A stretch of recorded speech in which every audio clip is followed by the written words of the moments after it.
Warning. This video contains super awesome content not suitable for people who don't enjoy super awesomeness. Viewer discretion advised.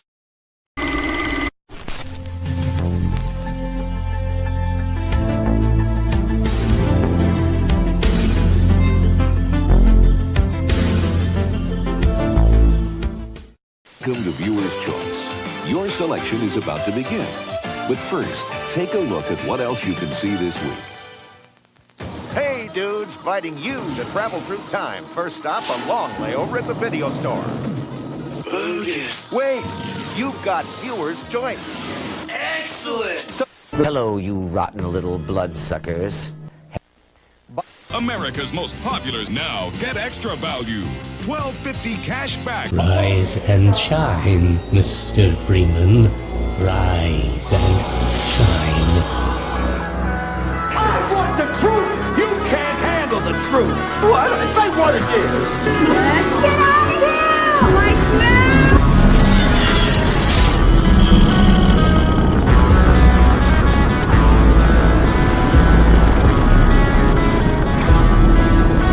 When life gives you lemons, don't make lemonade.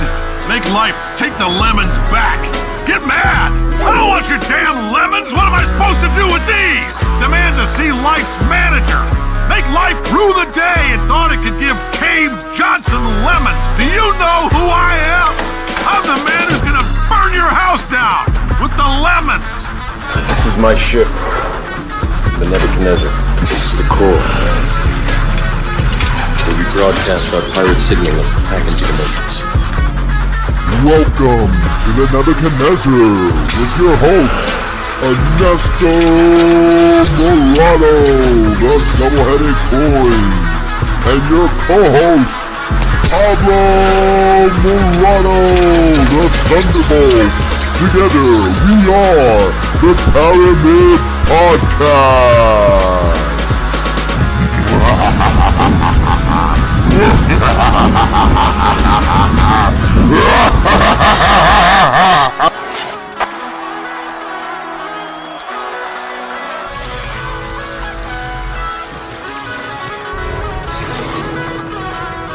Have a nice day. The right man in the wrong place can make all the difference in the world.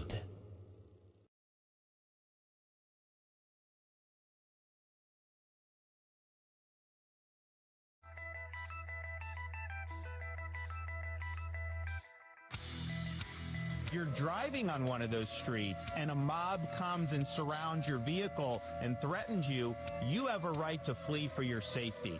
And so if you drive off and you hit one of these people, that's their fault for impinging on you. You don't have to sit there and just be a sitting duck and let the mob grab you out of your car and drag you through the streets. You have a right to defend yourself in Florida.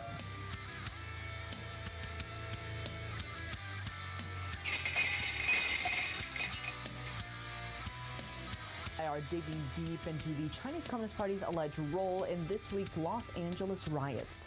One individual coming into the spotlight, Shanghai-based American billionaire Neville Singham. The FBI is investigating him.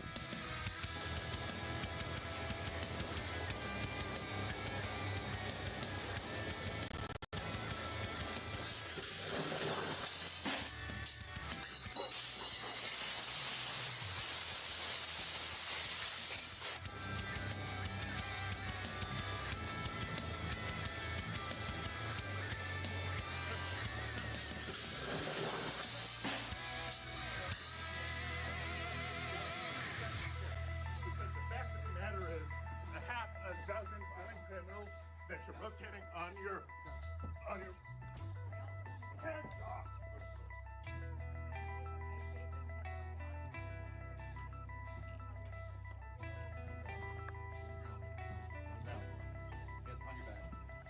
Hands on your back. If you don't, my hands, go ahead, put them behind my back. All right.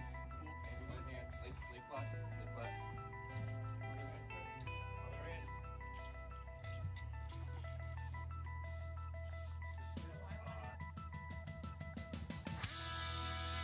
Yes, it's very strange. It doesn't make any sense. I was promised that if I supported RFK Jr. and I sent a confirmation that neither of these siblings would be working under HHS or in an appointment, and that people much more qualified would be. I don't know if RFK very clearly lied to me or what is going on. It has been clear in recent conversation that he is reporting to someone regularly who is controlling his decisions, and it isn't President Trump.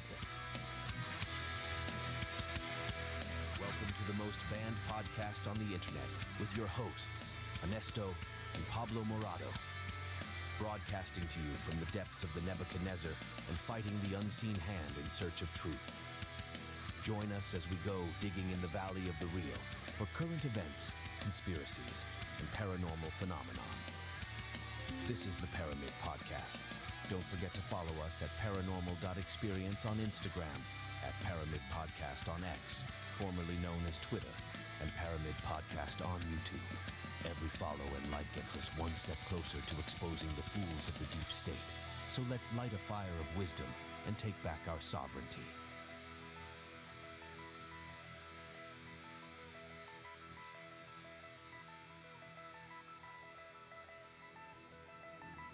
You know what's the hardest thing about podcasting? You got to do all the stuff yourself. Damn right. Go ahead, buddy. That's Do right. it. Go ahead and do it. Go ahead and spend the money. And go, how much does AdSense make money at the beginning? Not a lot. Welcome to the Nebuchadnezzar with your hosts, Ernesto and Pablo Morado! Welcome to the most banned podcast in the universe! Tonight, we got a lot of amazing topics, very interesting topics. Is Robert F. Kennedy a Manchurian candidate? What is going on with Trump and Elon Musk? Are they both on the Epstein list? And what's going on with the LA riots and much, much more? Welcome to the Paramid Podcast. This is show number 128. We are 3 years running, folks, and we're going strong. We took a 3-week hiatus, and this is Friday the 13th, our special Father's Day, Friday the 13th weekend extravaganza. Welcome, everybody. Welcome. Hello, everybody. I just want to say hi to everybody after all our... right. So we're going to go live. Leave it just the way it is. What's that? What was that? Was that you? That wasn't me. That is so strange. Okay. Okay, so folks, people that are tuning in, that was weird. Well, it's probably part of that story that you're writing. Just want to say hi to Tanya, our dear friend. She's watching. Hi. If you want to get all the bells and whistles of the show, you go right here to theparamid.com, and you can watch us live from Facebook, Instagram. Am I correct? Instagram, the whole nine. But primarily we're on YouTube, so that will be the main stream. But we're branching out because we know that YouTube is the power horse, but we want to put ourselves in every platform possible. But of course, that is not possible without your funds. So please, if you're watching us now, and let's say you don't have money, it's okay. Just give us a like and subscribe, and we appreciate that. Go over to our Substack, go sign up. We appreciate that, and we're gonna be pumping up more things. We took a little 3-week hiatus to properly get this podcast going because we were not liking the quality of everything, and we were working on different ways to bring the best cast to our audience. So if you guys like it and subscribe, it shows that our hard work is actually paying off and you like what we're doing. And also, what show number are we on already? 128. This is show number 128. So again, I see Tanya is watching. Yep. If you go to right here to the Paramid.com. B. Miller watching us too. So thank you so much for joining us as well. You go right to where it says the Paramid.com. You go to YouTube, and you could watch us live, and you could hear all the little noises and videos that Pablo, our producer, is doing behind the scenes. And it enriches the show if you watch it this way, because if you watch it through this feed, you're just gonna get me.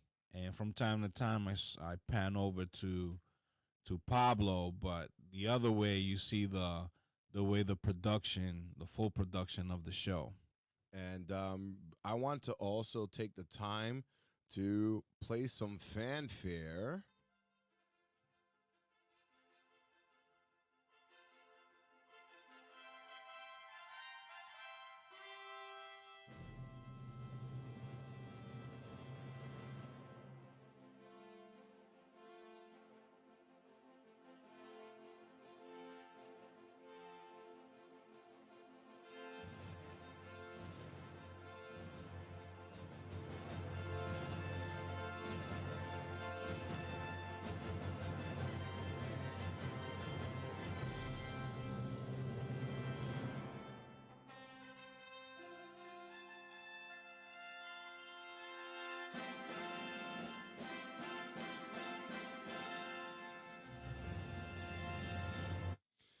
Yeah, so the reason for the fanfare is because we've crossed over the Rubicon. In our hiatus, we crossed over to 2,027 followers. And of course, to keep our algorithm unbiased, we follow no one. So thank you all that are following the Instagram. We appreciate you. We know that most of you are Portuguese, so obrigado. Obrigado. And you know what? It's funny. And let's do it in all languages. Obrigado, gracias, merci beaucoup. Merci beaucoup. Cherché. Cherché. What's in Russian?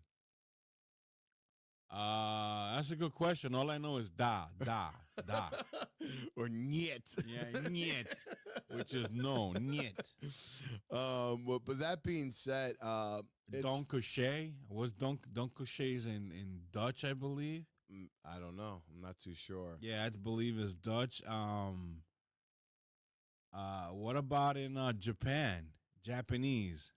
Well, you know what? I know arigato. Let's see.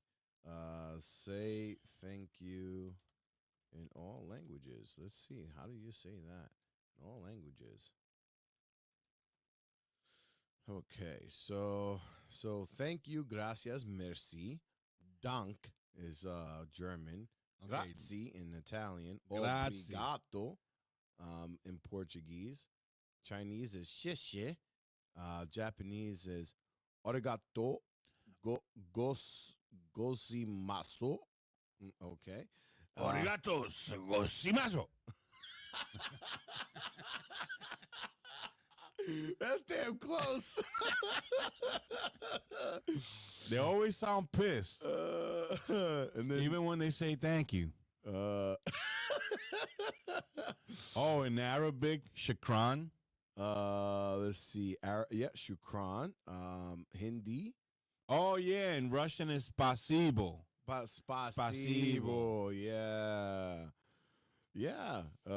Udu, shukriya, termakash, kashi, ashante, and Swahili.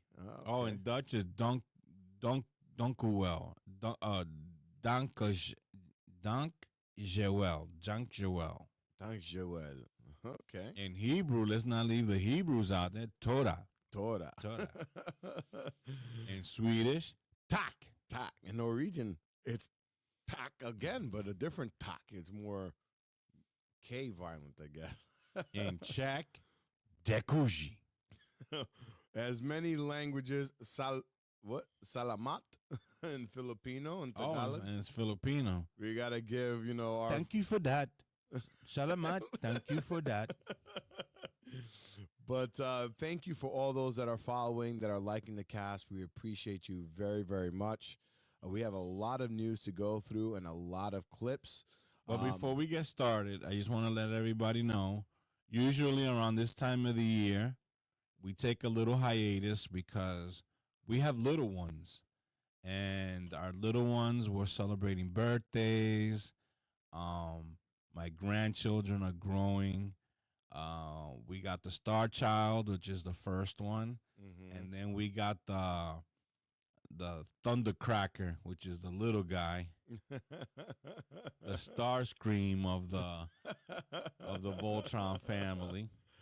Oh man, you should have seen them. Dr. Destructo. We were watching the UFC the other day, and they were. Oh, I saw. They were shadow boxing. The little one, which is our boy, my grandchild. You seen Bam Bam from the Flintstones? That's our little one. Oh man, that's Pablo Jr. It's funny. So, have you heard of this game called shadow boxing? The game shadow boxing? No. So, I got introduced to this game, and it's been taking over the company by storm. It's this little 2-person game, and essentially it's very simple. It's kind of like rock paper scissors, right? It's not the one that you go like this and you're supposed to. Yeah, it's exactly that like one. This. Yeah. So you know how to play it? Not really. I never really played that. So essentially, if I point this way and you look this way, then I don't get you. But if I point this way and you look this way, then I get a point. Then I get a point, right? Okay. And then so if I go like this, no. So it can only be up, down, left, and right. Now the way it was explained to me is that if I point left, right, and you look left, then I got you. So then round 2 is you have to look left again, right? So I'm going to point left because you looked left. And then you only have 3 options after that. You only have up, side, and down. So in my case, it'll be up, down, left. Right. So if I point left and you look left, then you only have up, down, and right. Right. And then your right, my left. Right. And then if I go left and then you look and I go up and you look up, right? Then I got you twice. And if I hit you 3 times, it's a knockout. Right? So if you look up and I'm point up, then that's 2. Right? Now you have to look. Now round 3, you only have 2 options. Look down or look left. So round 3, you have to point, you have to look right, or that I pointed right. So you have to look right, then you have to look up, and now you only have 2 options, either left or down. And if I point or right for you or left for you, right? If I point right, then and you look right, then it's a knockout. Make sense? So, it does. Seems pointless, but it does. Yes. So, man, these people were. It took because it's weird. Like if you if you play a quick round, right? If I real quick, right? I'm gonna point left, right, and you look that way. Okay. So now you go. Okay, so you got me. I got you. So now round 2. Okay. So now I have again?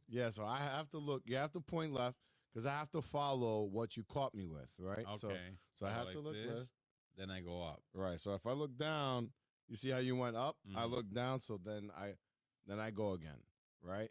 But the idea is to get a combo going, right? So if I go, okay, so now you go.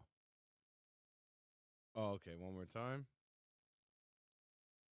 Okay, so now I look that way. So now you go again. But you get the gist, right? Yeah, that's kind of reminds me like when you like have cue cards and you write the word yellow and red. And right. You want to say red, but it really says yellow. But it's funny because when you see these people playing it, it looks like they're pointing, even though you're not supposed to look in the direction that they're pointing. You can see that these people are getting knocked out because they're looking exactly where they're pointing, and it looks pretty funny. So it took the world by storm, and I thought it would be interesting to bring this up in the podcast because there's been some shadow boxing happening in the politics world between Elon Musk and Donald Trump, and I thought it was a great little foreshadowing of our day, having this little shadow box competition in the company. But before we get into politics, anything like that, I wanted to bring up this quick story. It's a quick story. It's for it's to bring our little our ha-has and hee-hees before we get into the meat and potatoes of the Right, it's like ha. Ha ha ha. Ha ha ha ha. Right. Ha. Ha ha ha ha. So there's this woman, Brittany Griner.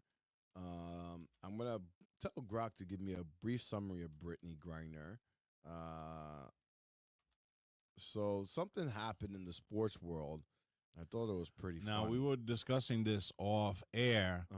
So let me get this straight. Brittany Griner was the one who thought it was a good idea to go to Russia with some liquid weed. Yeah, a vape pen. And she got busted and served some. Not only did she get busted, she served 9 months in a penal colony, and then in order for her to get out, they had to release an arms dealing a born bona fide criminal, a killer, an arms dealer, an asset to the Russian government, right? They had to release this guy had 20 years to life, and they released this guy for this woman, right? So, now, when she was released, who was running the administration at that time? Was that Biden? That was Biden. Goes to show you.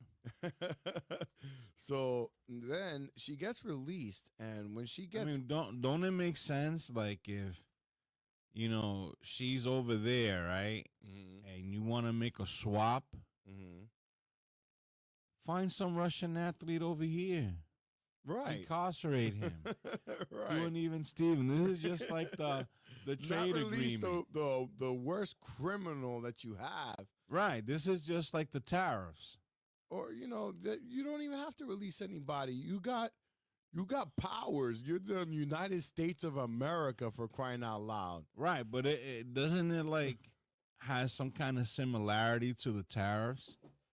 Oh, we gotta pay to get our goods into China, like 32% tariffs.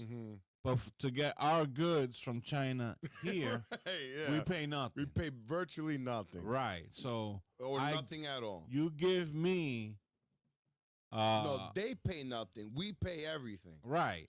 Right. So we get a dumb athlete who thought it was a good idea to vape weed in Russia.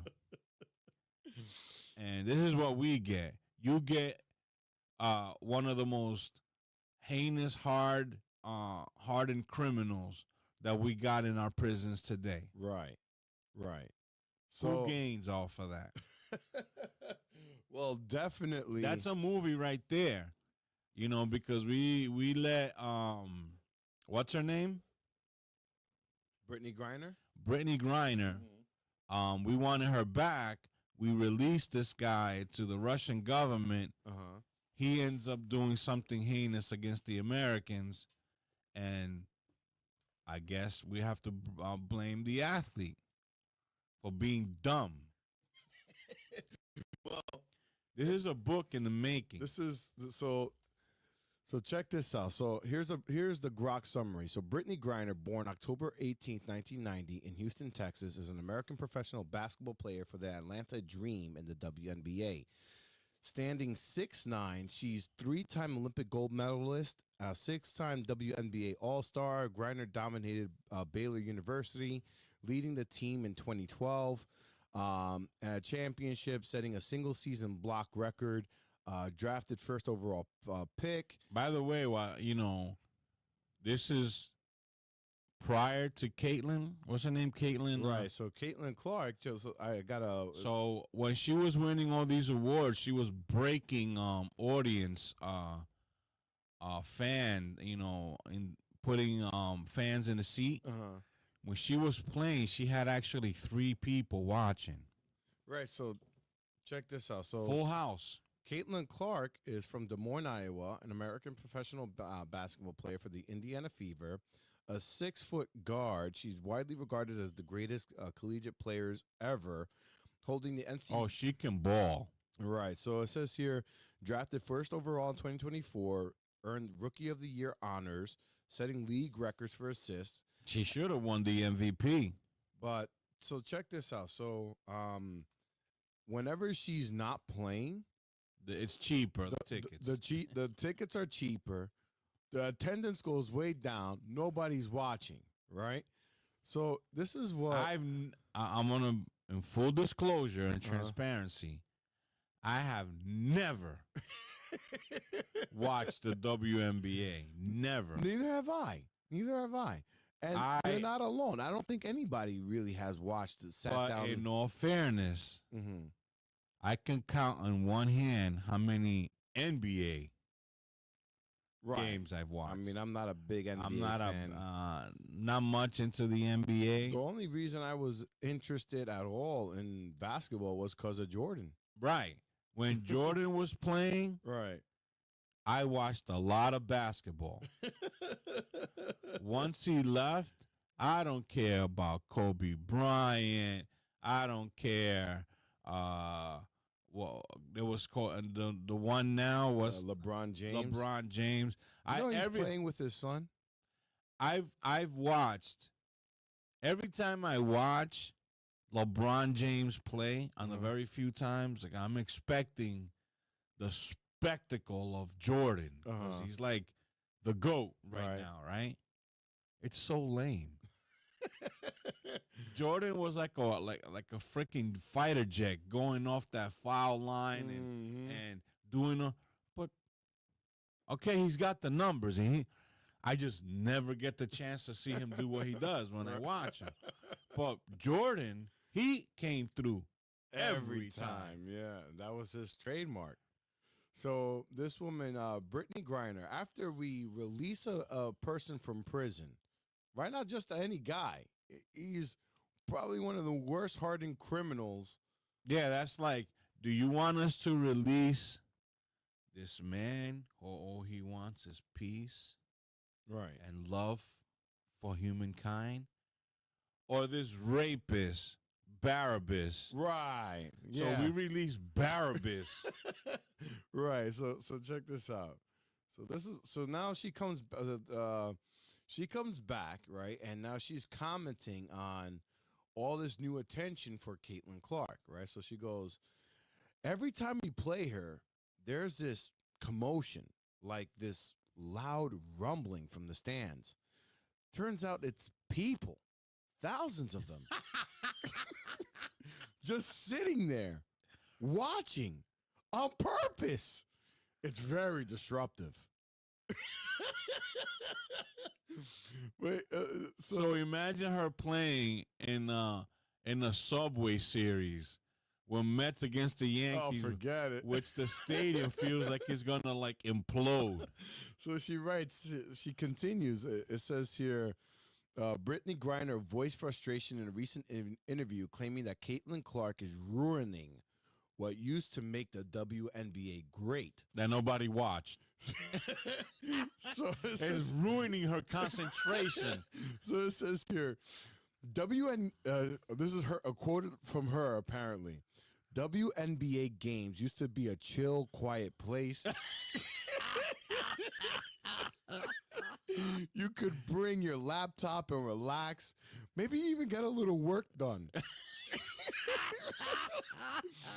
She says, is she serious? She's really making this comment? This is what, I don't know. This is what this is reported here. Because if I was like the president of the WNBA, I'd be like, what are you doing? But listen to what she says. She says, but now It's like there's large gatherings of people watching us from the stands.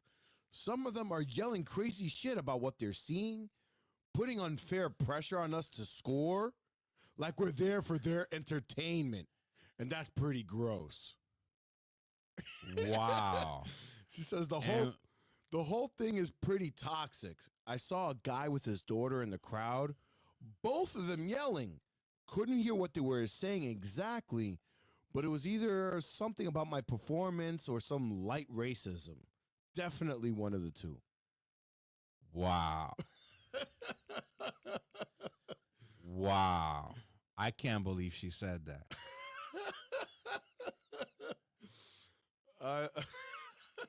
I can't believe. I mean, what? When Jordan was in the crowd, when Jordan was playing, Chicago was like on the Richter scale.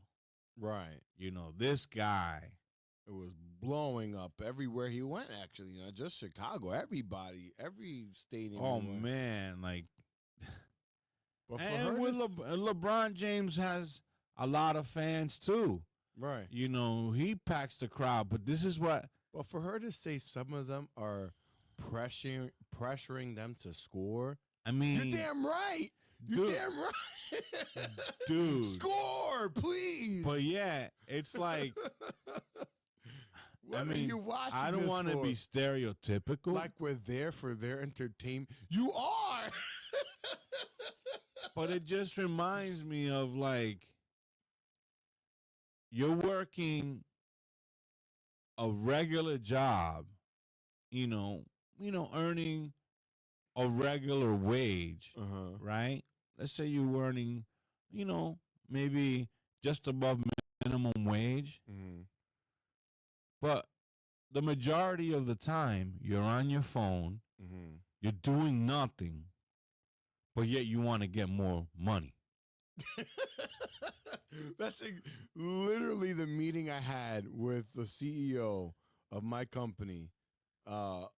Literally the meeting. You want more money, He's you like, need that disruption. Right. You want to... on the one hand, you want to claim that you're going to be this millionaire, but then when you audit your work, you're scrolling on Instagram, you're hanging out in the bathroom, you're hanging out with the same old crowd that you were with. So how do you expect to get out of the funk that you're in if you're going to continue doing the same BS that got you here in the first place? Right. This is just... exactly the same way the Newark train operators who went on strike because they wanted to earn, I think it was like, Google how much Amtrak workers, and we have this wonderful thing called AI. ChatGPT and Grok, which I'm addicted to. Ask Grok, what is the average wage of an train engineer on Amtrak? Okay. On a train engineer on Amtrak, right? Right.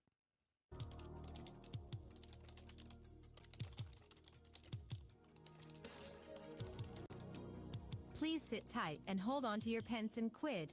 Pablo Morado is trolling the internet for whatever topic they were just discussing. It's got to be above 200,000. It's about 200 grand, right? So actually, no. It says here the average wage for an Amtrak train engineer in the United States is approximately $89,000.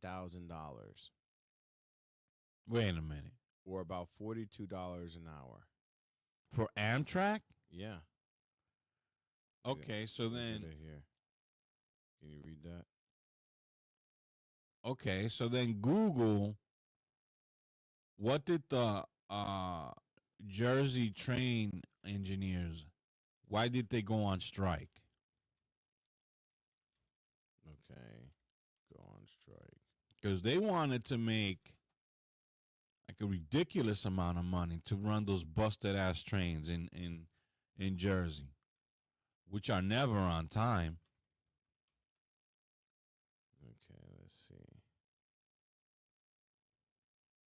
So it says here in the New Jersey, transit engineers, represented by Brotherhood of the Locomotive Engineers, went on strike May 16, 2025, primarily over a dispute regarding wages. The key reasons for the strike were wage disparities. The engineers demanded a pay parity with their counterparts at other regional commuter railroads, such as Amtrak, Long Island Railroad. The union claimed that the NJ transit engineers earned an average of $113,000 annually, significantly less than the engineers at the Amtrak and LIRR, who earn $10 to $12 more per hour. They sought an average salary increase of to $170,000 to align with the other railroads. NJ Transit disputed this, stating their engineers earned an average of $135,000 with a proposed deal to raise it to $172,000, which was rejected by 87% of the union members in April 2025. So they were earning $113,000. And they wanted to earn $170,000. But Grok says that usually they make $89,000. Right, that's what Grok said. So they wanted. Okay, so it says here, as of April 2025, salaries can vary based on experience, location, and union agreements, with a range typically between $66,000, which is the lower end, and $109,000, which is the higher end, and top earners reaching up to $127,000. Entry-level engineers with less than a year of experience may earn around $62,000, while those with 1 to 4 years of experience can earn an average of $77,000. Huh.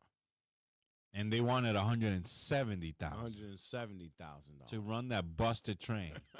To run the busted train. While Amtrak is traversing coast to coast, they want to earn the same thing for running a busted train. Right. So, what's her name again? Brittany Griner? She was running that busted Jersey train. And now, because Caitlin, now she's on that bullet train. But it's too fast. It's disrupting my concentration. Dude, you want to get paid? You need those seats filled. Right. You know, it's unbelievable. And this brings me up, and we can get in, move along here. But there's an article that I ran across, and I thought this was so interesting. So, after 118 years of serving the community, 118 years, Pacific Heights Hardware is set to close its doors for good by the end of May. The decision came after the store faced challenges in generating sufficient revenue, according to reports from local newspaper.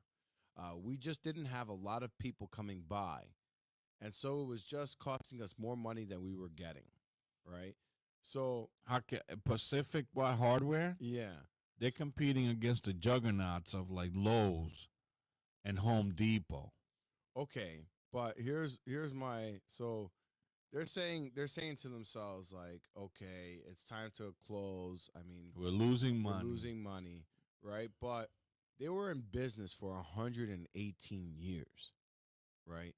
And I mean, let's just ask, how old is Home Depot? I would say Home Depot is about 60 years old. So 46. 46, wow. So they were in business almost 50 years ahead of them, right? And you should see their, let me see if I can find what their Pacific Hardware looks like. So Pacific Hardware. Well, were there was only one store or there was a chain? It was just that one store. I Jesus. And they're that's sad though. Well, it is, but at the same time, it's not, because at the same time it's tragic, but it's like they're blaming Home Depot and Lowe's and all these.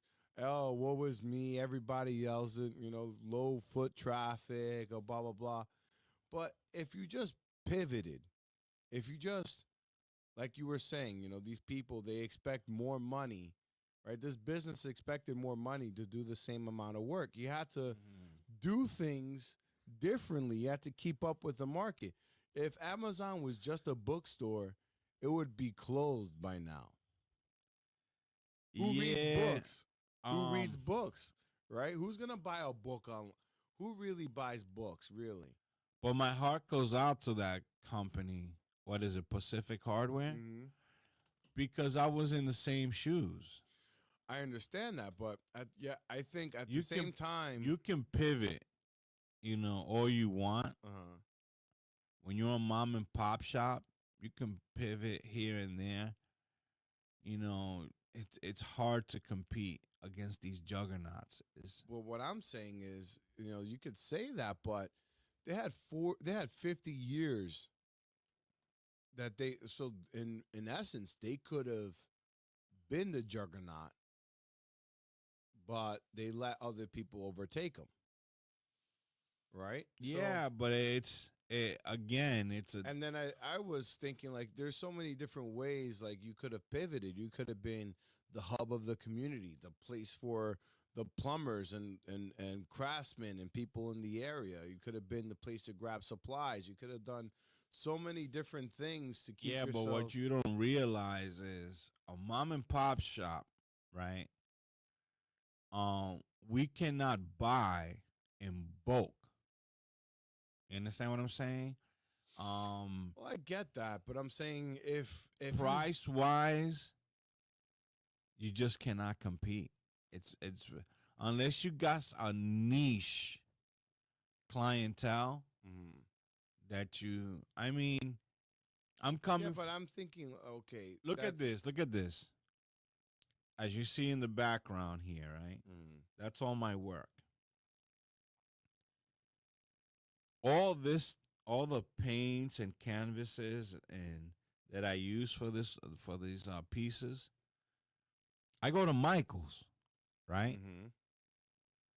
But my favorite place to go before Michael's ever was in existence was a place called Peck's, right? Peck's office supplies. They had all this stuff. I loved it there. They actually had artists that can coach you on the different mediums. Okay. And then there was a beautiful place in Manhattan on Canal Street called the Pearl Paint Store. And again, same deal. Local artists working in the place. But here comes Michael's, right? Has hundreds of stores nationwide. How can Pearl, the Pearl Art Store, or Peck's compete? And not only that, Peck's had to compete not only with Michael's, but they also had to compete with Staples and Office Depot.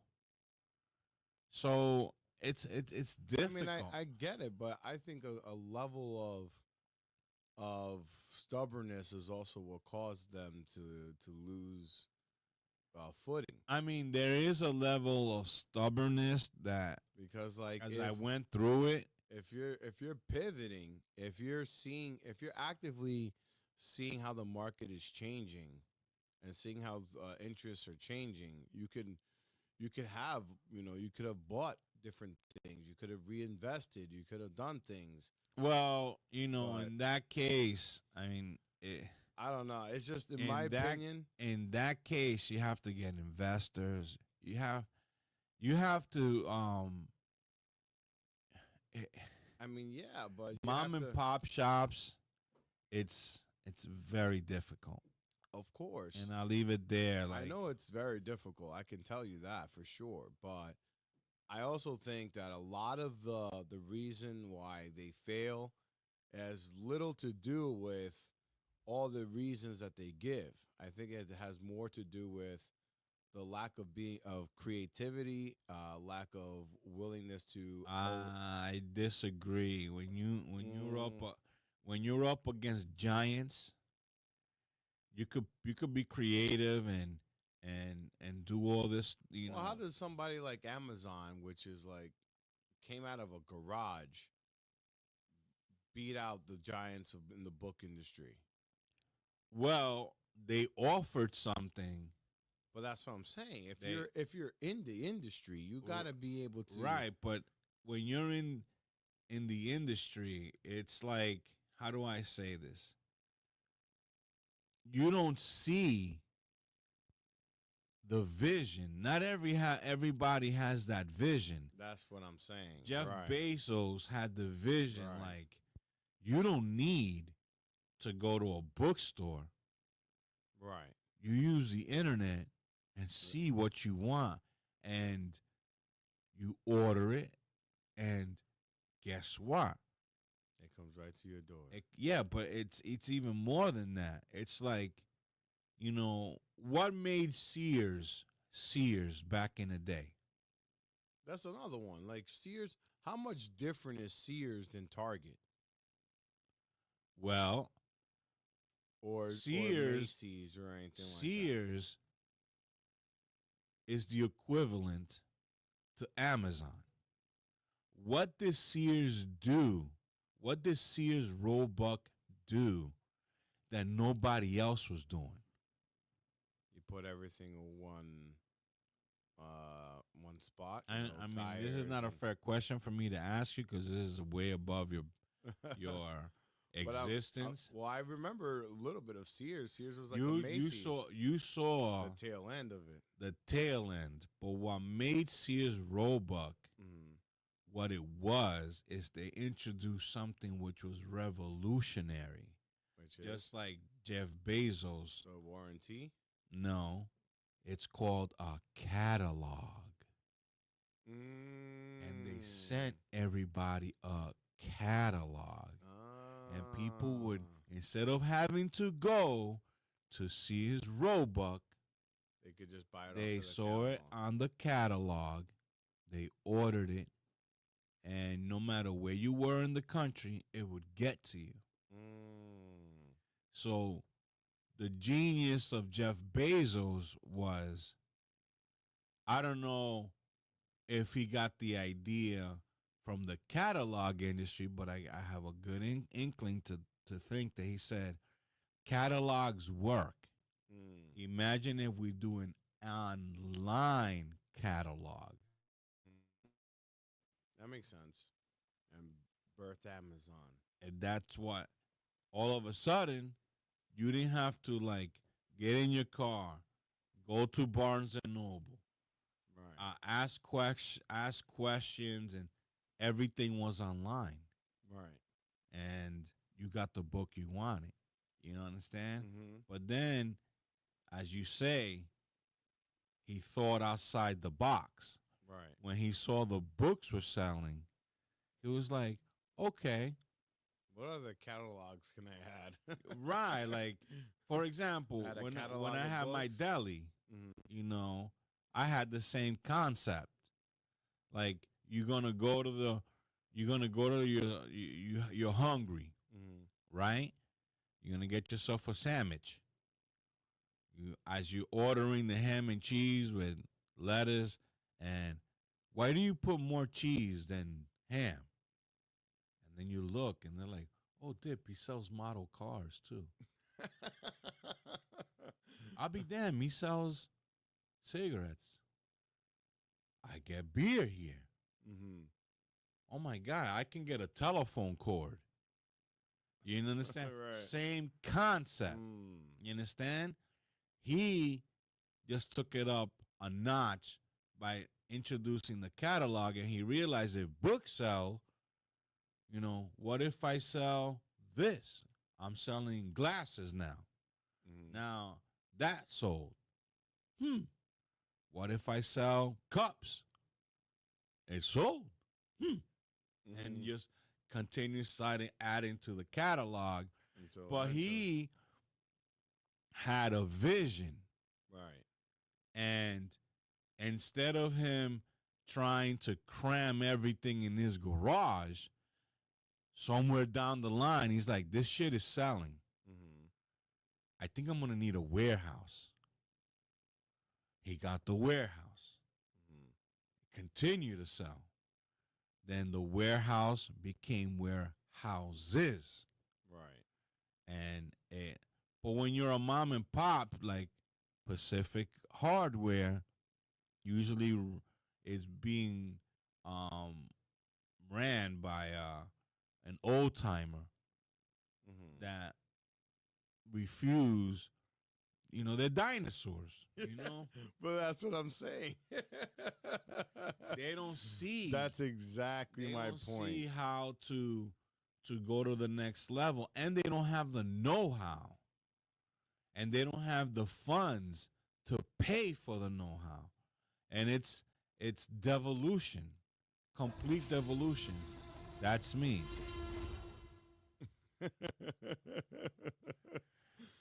Oh, but we digress. We digress, and that's a great way to pivot. And if you're talking about people going out of business, when Frito-Lay, who invented a culinary morsel that everybody loves except me, the Frito, the hot Cheetos. Oh, the hot Cheetos. And they made billions from that. They closed that plant down.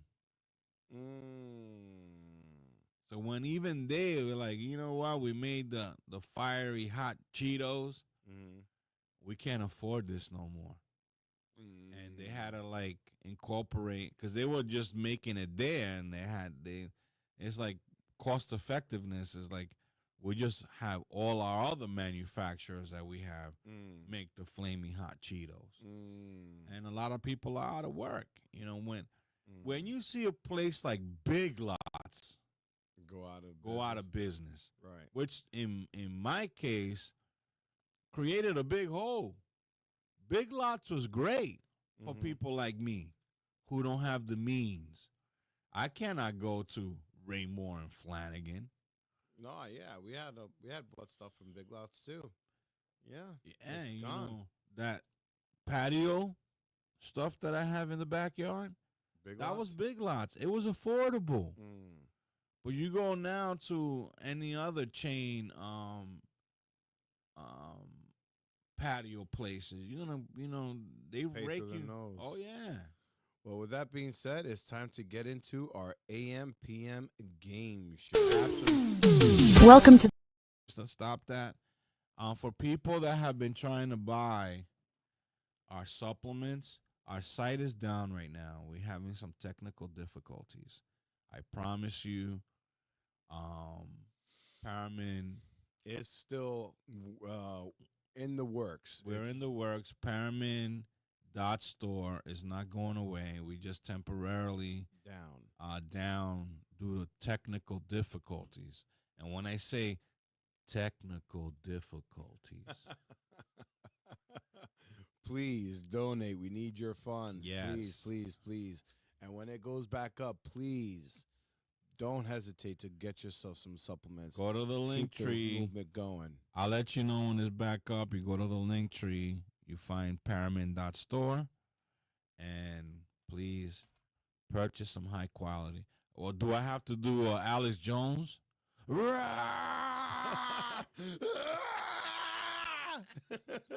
And with that Get being that said, methylene blue. Game show.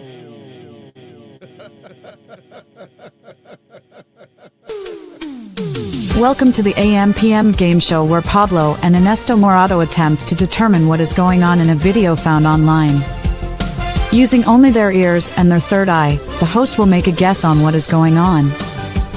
If the host gets guesses correctly, they receive $20,000 of a fiat currency that no longer exists. So what do you say, folks? Shall we play a game?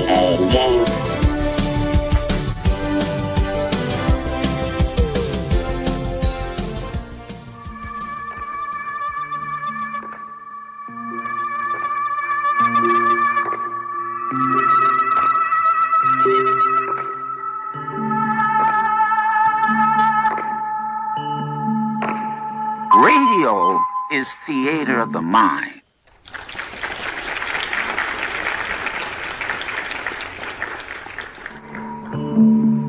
Radio is theater of the mind.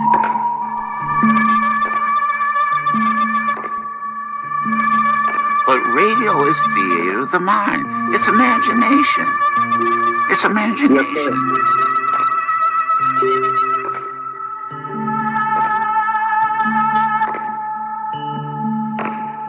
Radio is theater of the mind.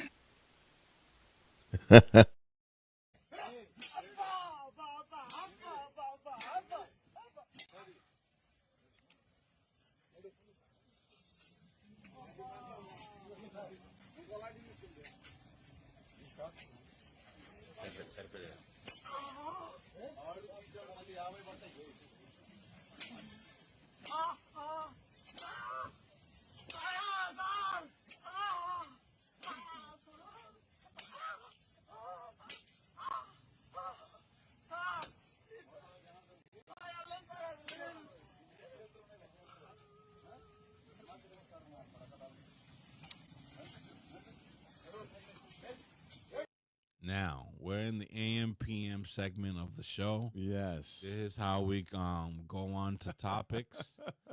The way the game works is we play something auditory, right? From a clip that we snag online through our socials. Right.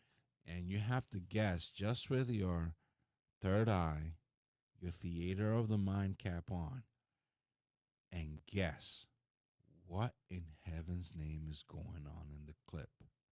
Because remember, radio is theater of the mind. And we are a hybrid of that, of radio and podcasting. I'm a radio nut, so is Pablo. Without radio, I don't think I would be able to exist or do the job that I do. It's entertainment for me. And entertainment chock full of information. Sadly, very few stations now, give you the real deal news. Because there's so much misinformation and people bend the knee to the deep state, the shadow government. But again, what is going on this clip? So you ready? Put your theater of the cap on. You too, Mr. Pablo. And here we go.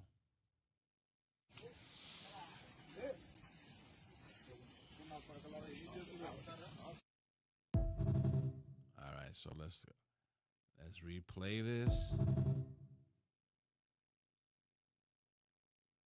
so that we can get it from the very beginning. Okay. So what is going on in this clip, folks?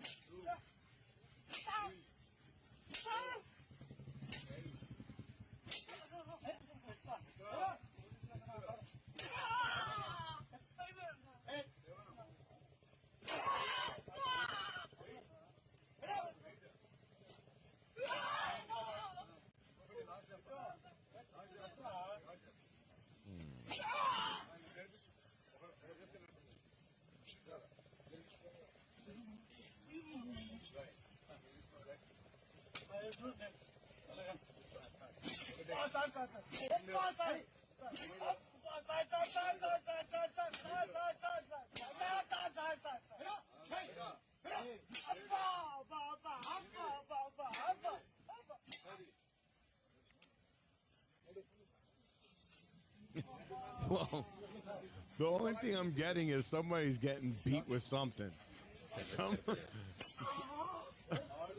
Somebody's getting beat with something. A wooden stick. He's whipping him with a wooden stick. That's my final answer. All right. Donald Trump deployed the National Guard because people in LA are going nuts because we are deporting illegal criminals back to where they came from. Right.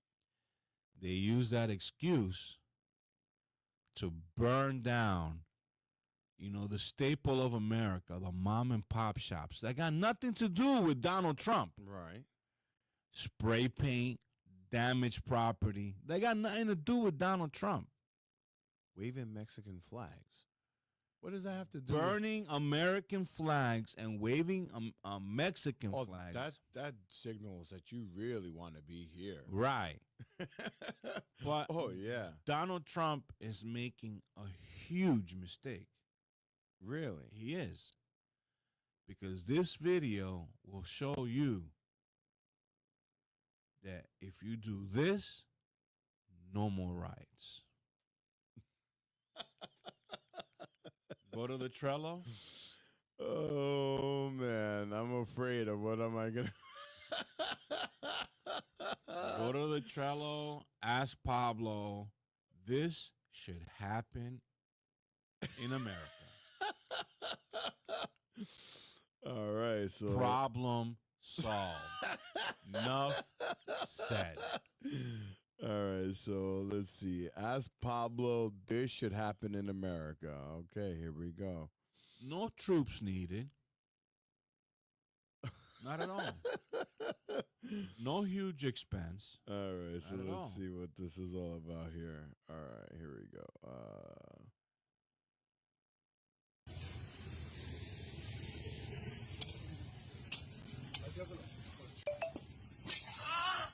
You want to loot? Toma. That's what you get.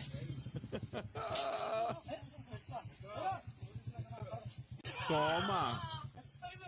Spray paint now. He's like, yeah. He's like, no, enough. What? Put your feet out so I can. So for those that are just listening, a police officer, it appears. Let me break it down. Uh-huh. These three guys thought it was a good idea to go inside a shop and steal. They got busted. Okay. This is the consequence. He's whacking them with a on wooden the stick. most sensitive part of your body. Your feet. The soles of your feet. Wow. Toma, coño. Ponte a robar ahora. Hijo de la gran cebolla. Ven tú ahora. ¿Tú quieres robar? ¿Tú quieres robar? Toma. Ahí, coño. Sigue robando. Sigue.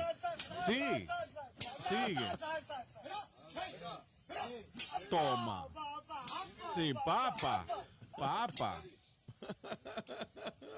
You want to burn American flags? You want to graffiti federal buildings? Toma, hijo la gran. Ahí, aguántamelo ahí. Ajá. Ahí, carajo. Toma una vez más, carajo. Oh my God. Una más. Ahí.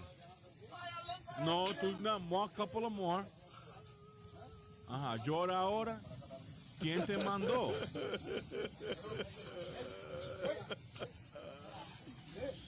Oh, man. It's called the law. Well, no need for Marines. No need. Just a wooden stick and the soles of your feet. They see that? That would have definitely made a statement. Oh, absolutely. Well, that being said, what do you think? Did I? Yes, you did. I give it to you. All right, so I'll give it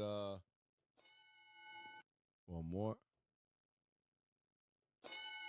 All right. So you won the first heat. All right. So with that being said, I want to go into this clip here. So check this out. Hey, Michelle, good morning. So this all seems to be in response to the protests that we saw across the country earlier in this year. WESH 2 obtained the proposal, which outlines an alleged crackdown on riots, including specifics on criminal charges for those who participate. It also aims to include justification for people who use force against others if criminal acts are committed during protests like looting. Critics say this proposal could allow for people to kill over property crimes and promote vigilanteism. Orlando Representative Carlos Guillermo Smith called it a distraction.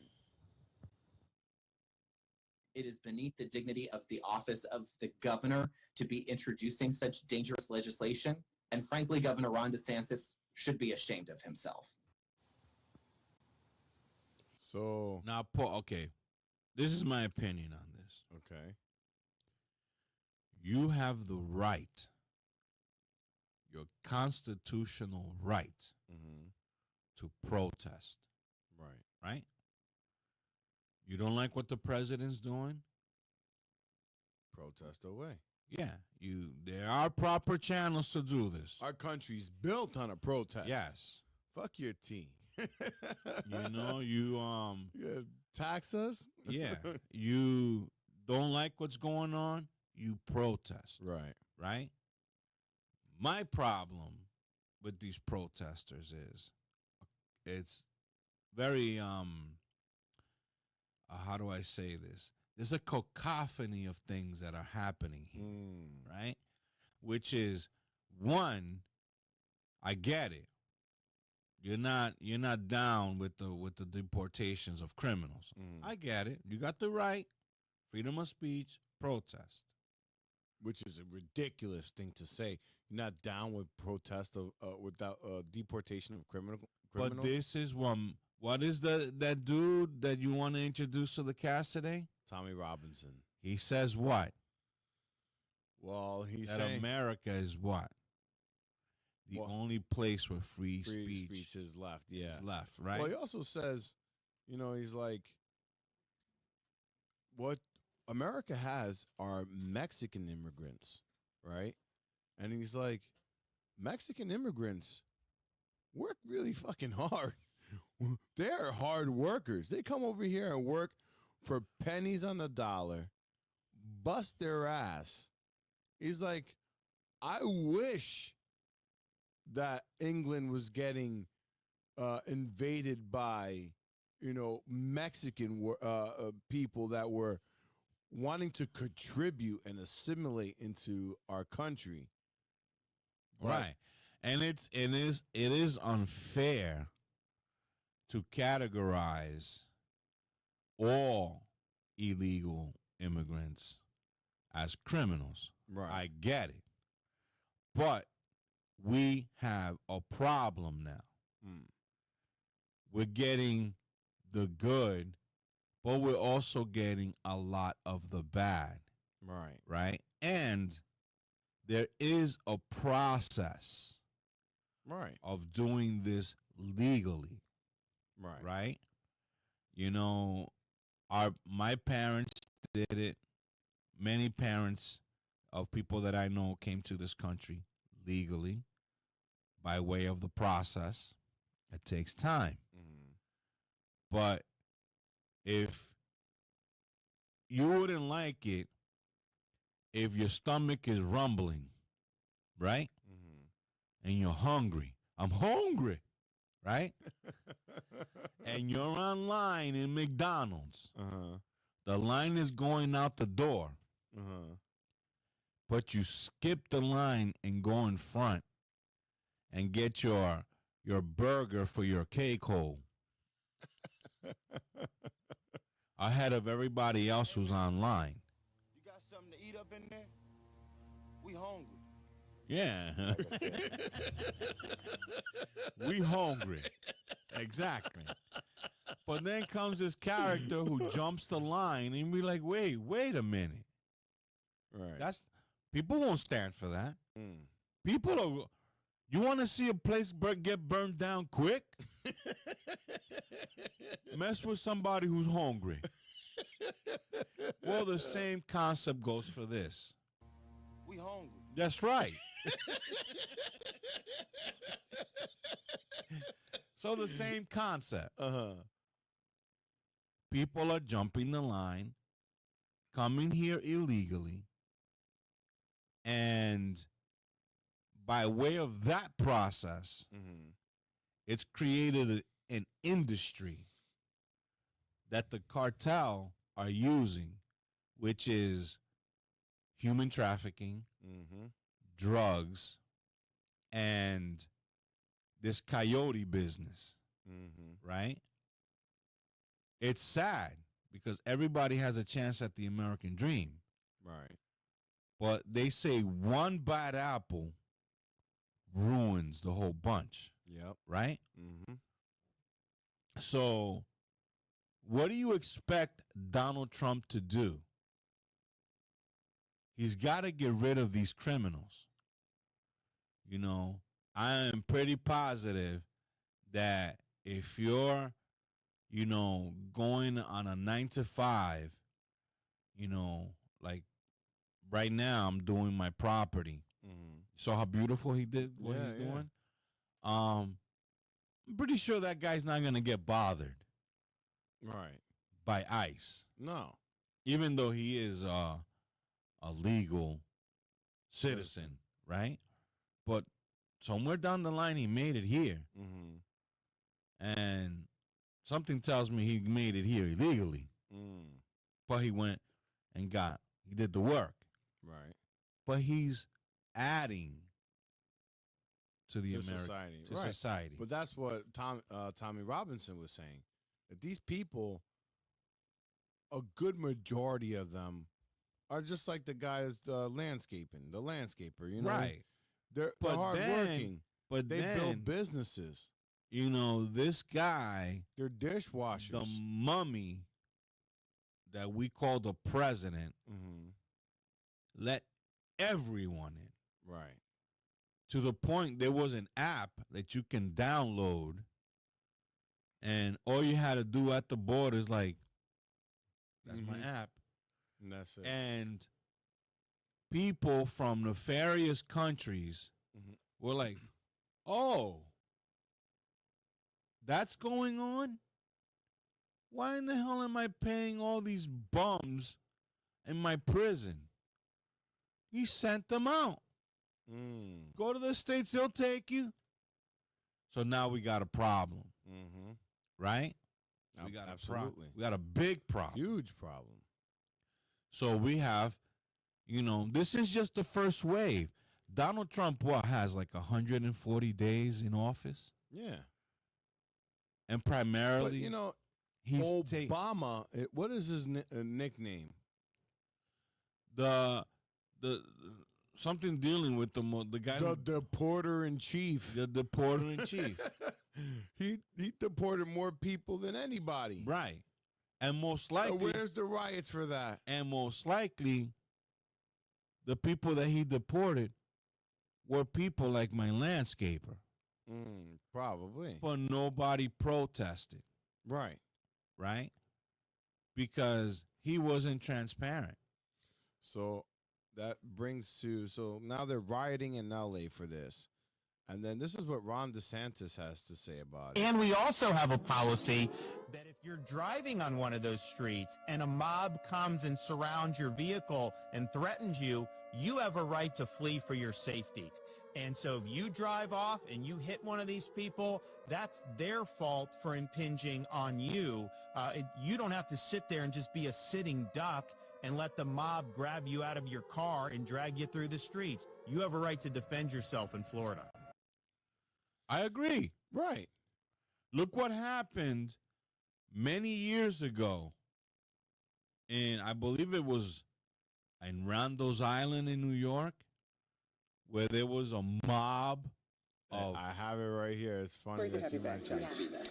Now to the latest on that shocking road rage incident here in New York City. You have no doubt seen the video of the SUV swarmed by bikers and then that high-speed chase through the streets. Well, this morning, 2 men have been arrested.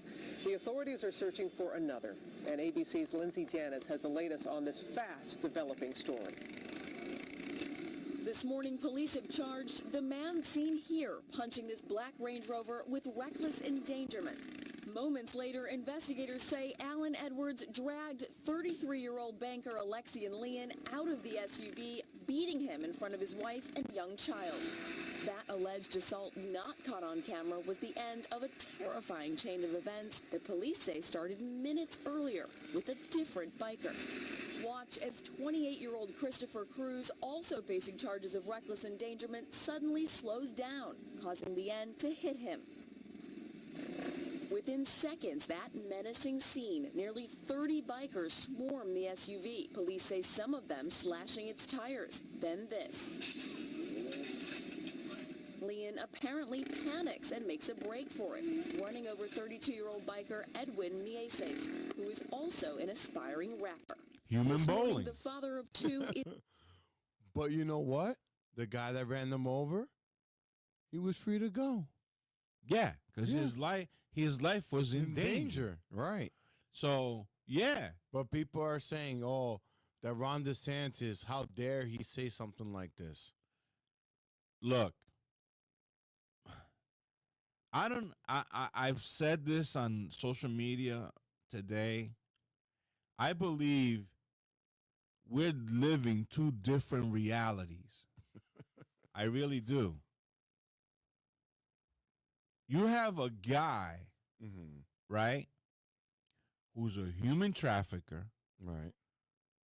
Not only is he a human trafficker, he's a trafficker of minors, a criminal, drug dealer, right? Beats his wife. Donald Trump deports this guy to some Peru. I think it was in Peru. I'm correct. It was Peru, right? Some Peruvian. I'm not sure. I'm not too sure. I think it was Peru or El Salvador, wherever it was. Okay. Deported him over there, and people are on a outrage. Oh, they deported a father, a husband. Yeah, right, a husband. There was a governor. I think the governor of I forget where he's from. Traveled to where he was at and had margaritas with him. Wow. And they were upset that they had sent them over there. How dare Donald Trump? Right.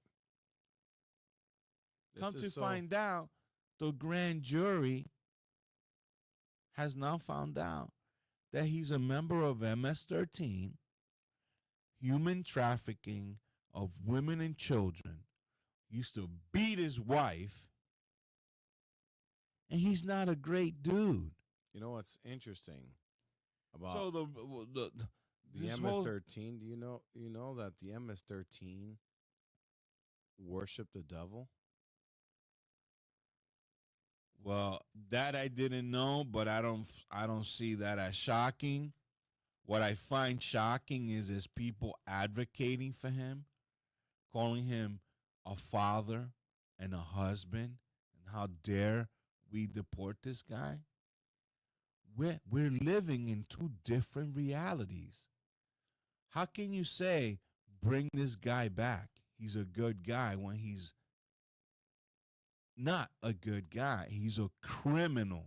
Right. So check this out. The claim that MS-13 Mara Salvatrucha worships the devil stems from the gang's historical association with satanic imagery and rituals, particularly in its early years. But the extent of its nature of this are complex and not uniform across the organization.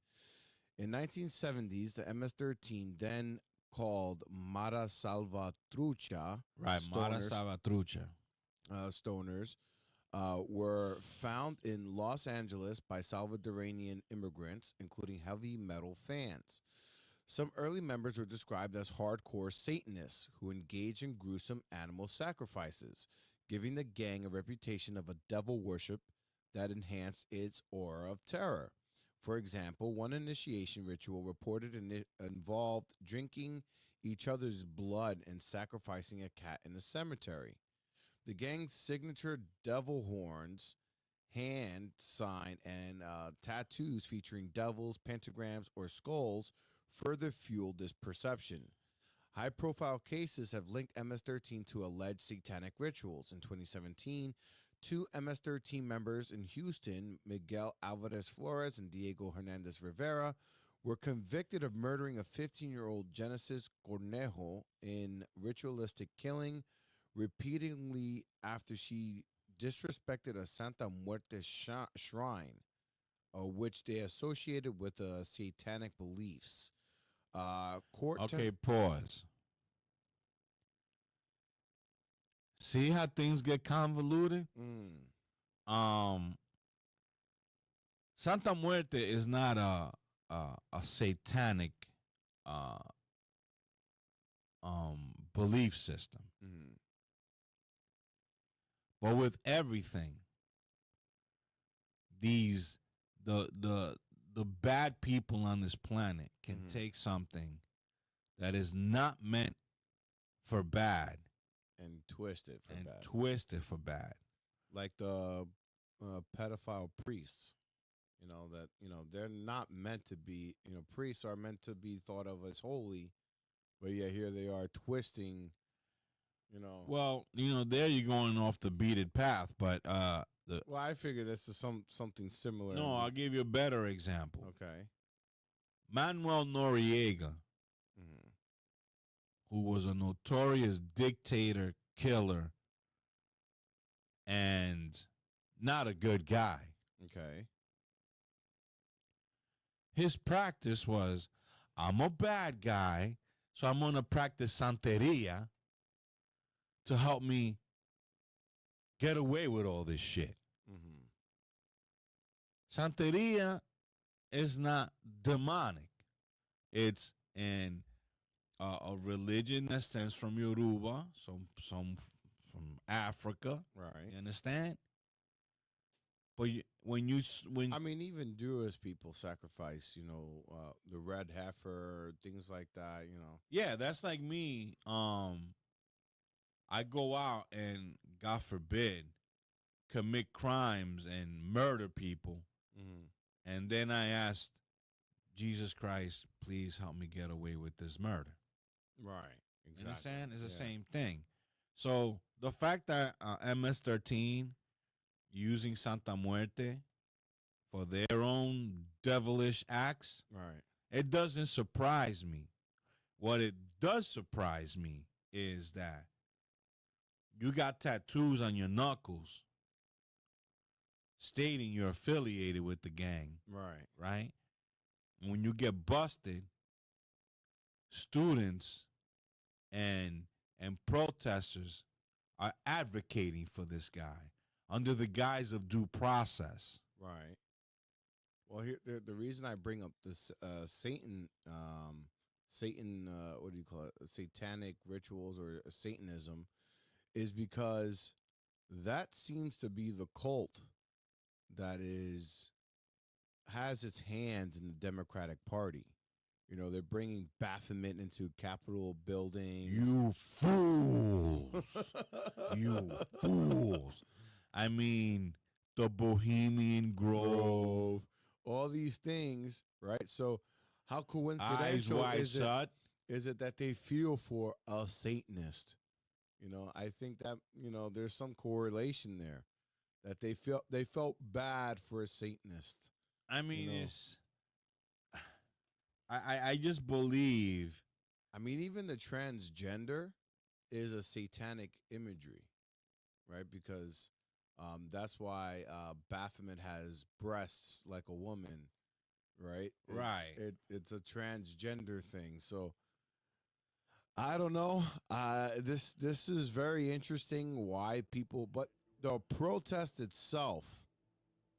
If you're going to claim that you want to be part of America, the last thing, like, if I'm a guest in your house and maybe I've overstayed my welcome, right? Maybe I've been here for one too many days, and I'm feeling the tension, like you want me to leave.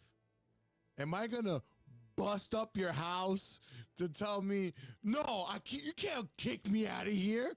No, what is that gonna do? And there are people who advocate for squatters. What is that gonna do? I mean, is that logical? I mean, really, is that logical? I'm telling you, we're living two different realities. And then they wave the Mexican flag. What you want to do is say, No, we're Americans. Wave the American flag. No, don't kick us out. We belong here. We are the same like you. We're Americans now. We are. Forget Mexico. And then I don't want anything to do with Mexico. I'm done with Mexico. Mexico can be over there. I'm for Trump. I'm for democracy. I'm for America. People would look at it a little different as opposed to you waving the Mexican flag and burning businesses and cities down. They're going to just say, get rid of you. And this is what makes the Democrats so evil. I'm all for protest, but come on, where's the message? What message are you sending? That we're Mexicans and we're here to burn your cities? Well, hello, that's exactly why we're deporting you in the first place. You're just giving us more rationale to put more fuel into this deporting thing. If you're genuinely concerned about getting deported, don't burn down the city. That's not going to do you any good. That is not going to do you any good. If you have any concern, I promise you, if you have any concern about getting, deported by ICE, burning down the city is not going to make them look at you any better. What I'd rather, outside of the whole sending the... Listen to this. If he don't look good, we don't look good. This is our president. He has to be the freshest, the flyest planes, the best factories, and we have to make our core be empowered. We have to bring jobs into America because our best export is entertainment and ideas. But when we make everything in China and not in America, then we're cheating on our country. And we're putting people in positions to have to do illegal things to end up in the cheapest factory ever, the prison system.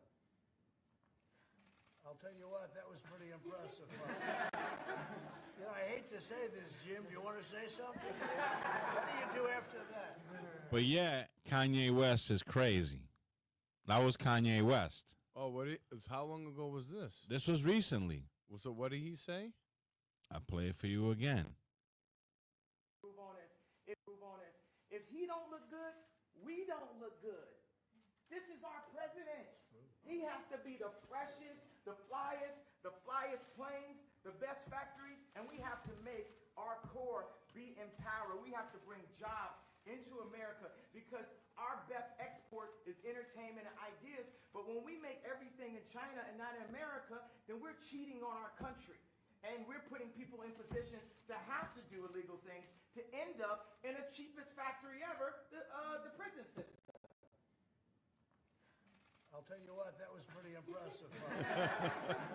I hate to say this. Well, I don't know. What do you do So after that? you say, and they say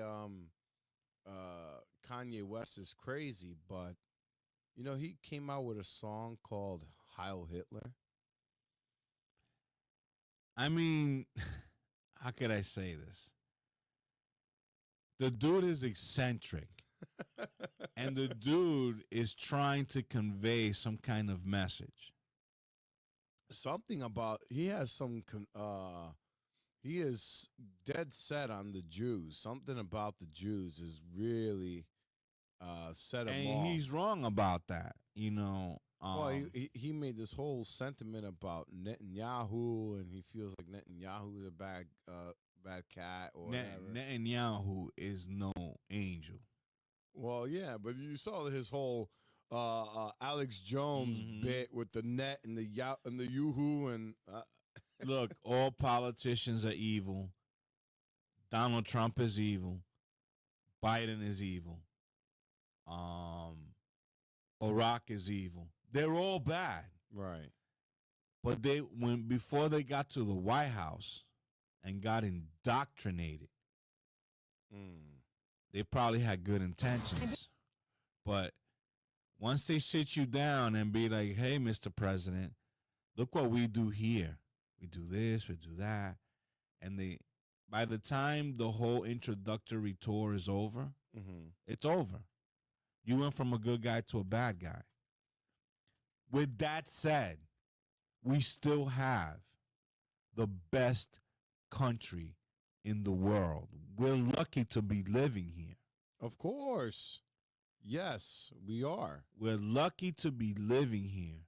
So going back to this whole thing with the LA riots, we're living in two different realities. This guy is trying to correct the big wrong that Joe Biden has done. You know, and you got another dude who is an anti-Semite who hates America and is preaching violence. They put him in prison, I think in Louisiana or whatever, and they're advocating for this guy. But listen to his rhetoric. So it's like we're living in two realities. Like, I don't understand. Look at, and then they're doing this. I mean, how is this protesting? This is absolutely awful. There it is. They threw a Molotov cocktail at the police. No, get this. Pause it. Get this. Every time there's one of these riots, protests that turn into riots, right? We all know it's Antifa, right? But out of nowhere, first of all, Alex Jones says it the best. He says, where do those signs come from? Professionally done.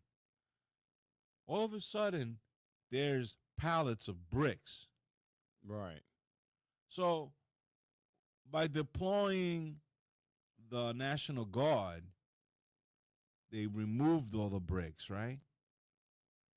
Out of nowhere, there's people with cement busting equipment, busting some up cement, Yeah. and now they're hurling chunks of cement.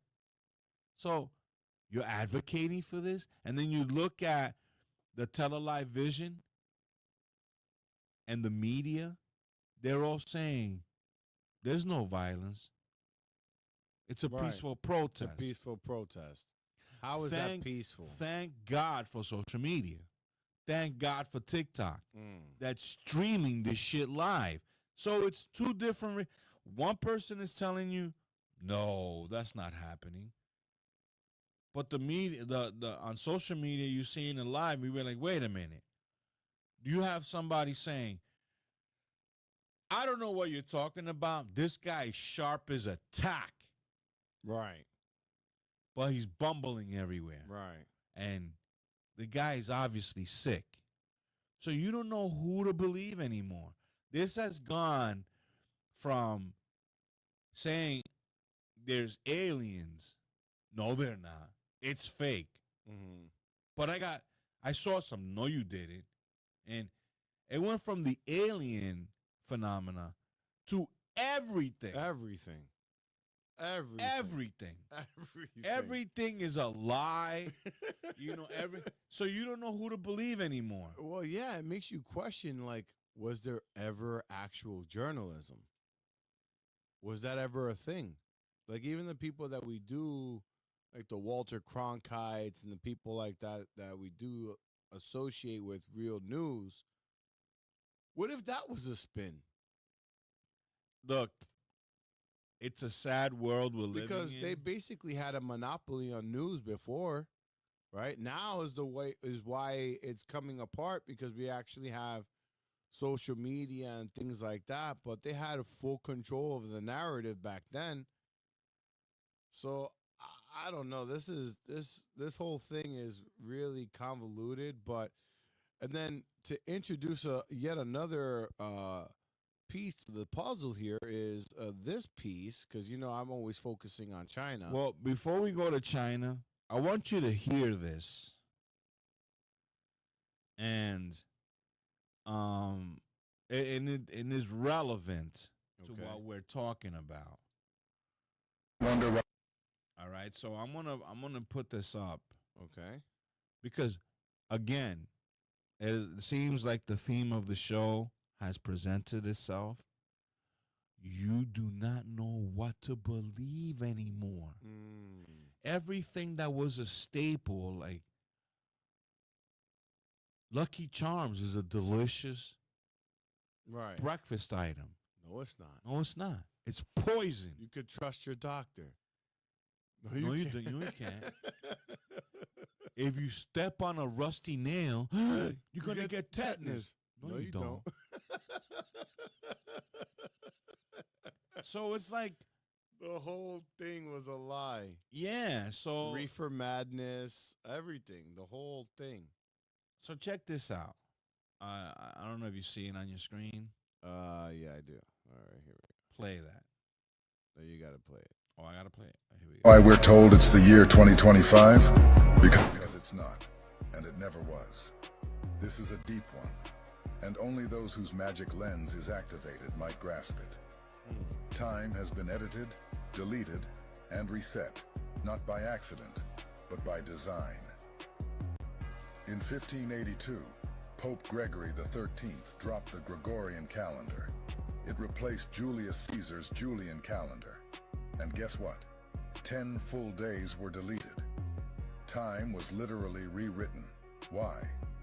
To realign with the sun, they said. But what else got realigned? Now here's where it gets insane. A theory called the phantom time hypothesis says 297 years were completely made up. Yeah, between 614 and 911 AD, possibly fake. If that's true, we're not in 2025. We're in 1728. Let that sink in. Ethiopia never played along. They're in 2017 right now. The Chinese? It's year 4722. Hebrews? 5785. The Mayans? On a whole different timeline. So what even is a year? And here's the twist. Ancient cultures followed a 13-moon calendar.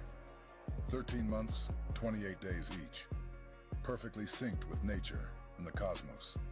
But 13 was demonized, erased, because 13 represents the divine feminine, the lunar cycle, and balance. Too powerful to leave in play. So why mess with time? Because time is power. If you control time, you control history, identity, spiritual connection. You disconnect humans from nature and plug them into a system. We don't live by nature's time anymore. We live by the machines. And the more you wake up to that, the more you'll realize the clock is lying. If this shook something in you, repost and wake someone else up. Wow. And if you're new here, let's stay connected for more insights. Follow us so we can meet again. Wow. Huh.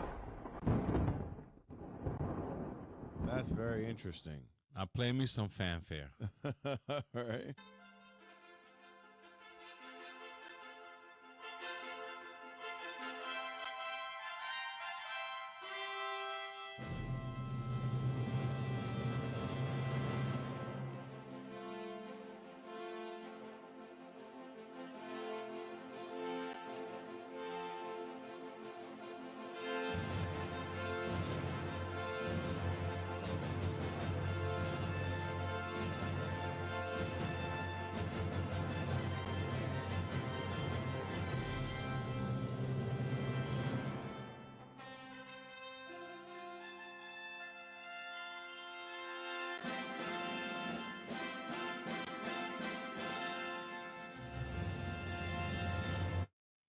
That content was provided by one of our biggest fans, and she goes by the name of China.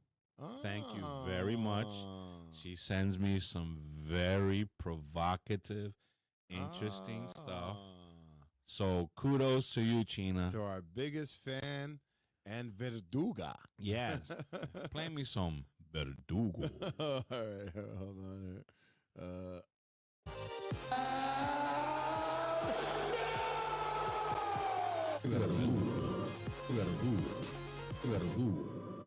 Yes.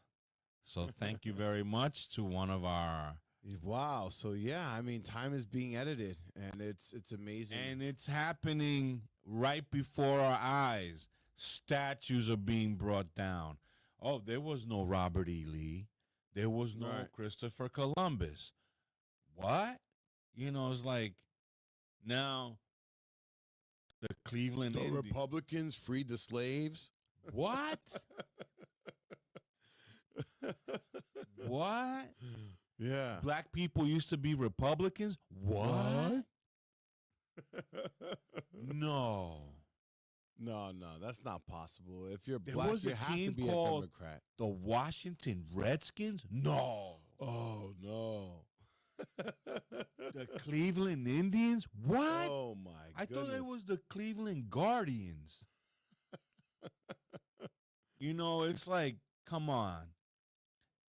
Granted, we did the United States, we've done things that we are not proud of. Right.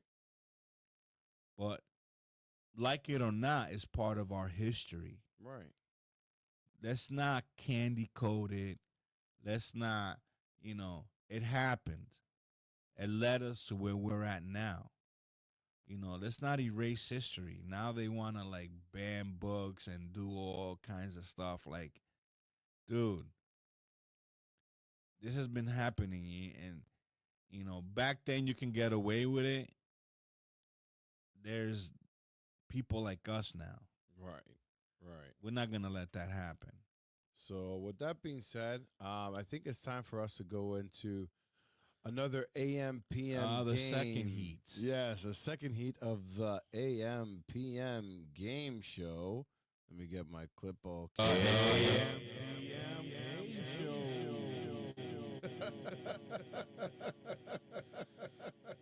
So what is going on? Here we go. In this clip. All right, here we go.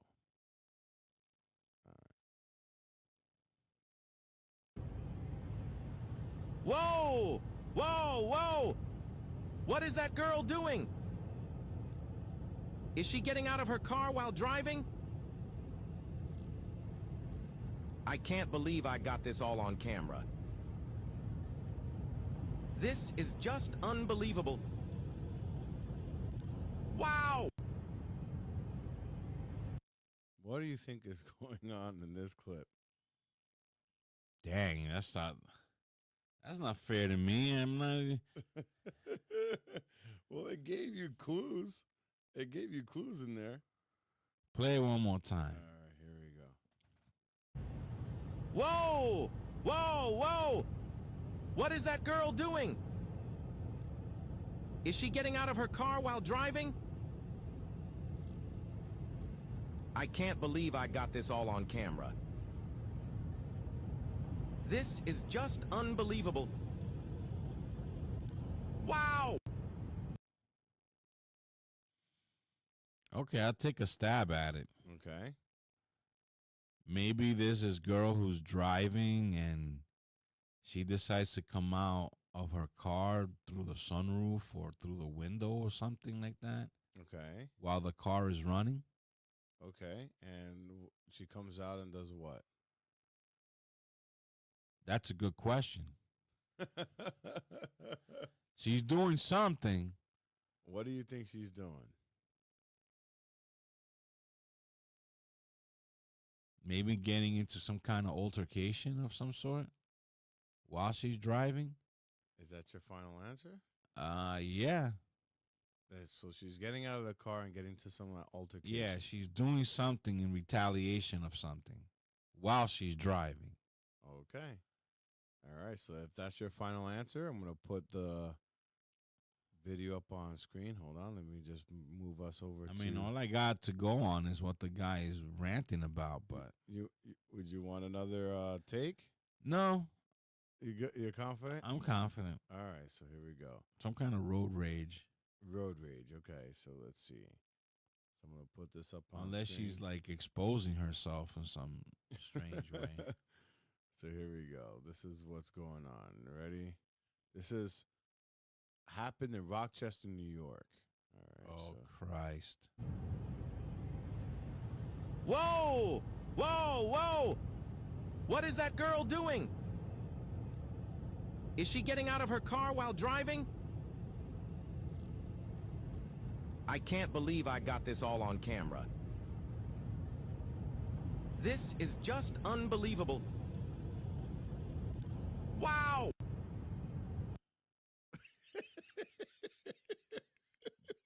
But she didn't. There's somebody driving that car. I don't know. She came out through the driver's side, but somebody's driving that car. Whoa! Whoa! Whoa! What is that girl doing? Is she getting out of her car while driving? Unless that's a self-driving car. So what is going on for our audience? What is going on in this clip? Can't believe I got this all on camera. That car is not swerving. This is just unbelievable. Would it Wow. swerve? Oh, it would swerve. It right would away. swerve? Oh, yeah, right away. There's somebody driving that car. Unless she rigged it. What if she like rigged it? Like kept those steering wheels This is straight? what I do for a living. Mm. You let go of that steering wheel, you're going. See, people don't know the contours of the road is why there's a steering wheel. The car wants to go one way. The steering wheel is to help you go on with track. the contours of the road. So if you let go of the steering wheel, it's gonna go. You might if it's going in a straight line, it'll stay in a straight line. But as the contours differ and there's curves, the car's gonna continue wanting to go straight. So what looks like it's swerving to one side, to the left, or to the right, it's what the car thinks is true. But you as driving, you're manipulating the car to the contour. So there was an exit behind. So essentially what you're See, saying. look at the exit. Keep it playing. What is that girl doing? See, it would have. Is she getting out of her car while driving? Okay. See so somebody's driving this car. she snuck by him. What we're watching is a woman comes out of the driver's side window, climbs on top of the car, and begins surfing. Yeah. What kids are doing on the trains in New York. Yeah. She's actually surfing I on can't top believe of I the got car. this all on camera. Why she would do this? This is just unbelievable. Wow. What would possess a person to do this? Money. This is so dangerous. She's doing this for likes on TikTok. Well, she succeeded. She's on our cast. Yeah. But my God, what a horrible way. If things go wrong, what a horrible way to get a like. But with that said, what do you think?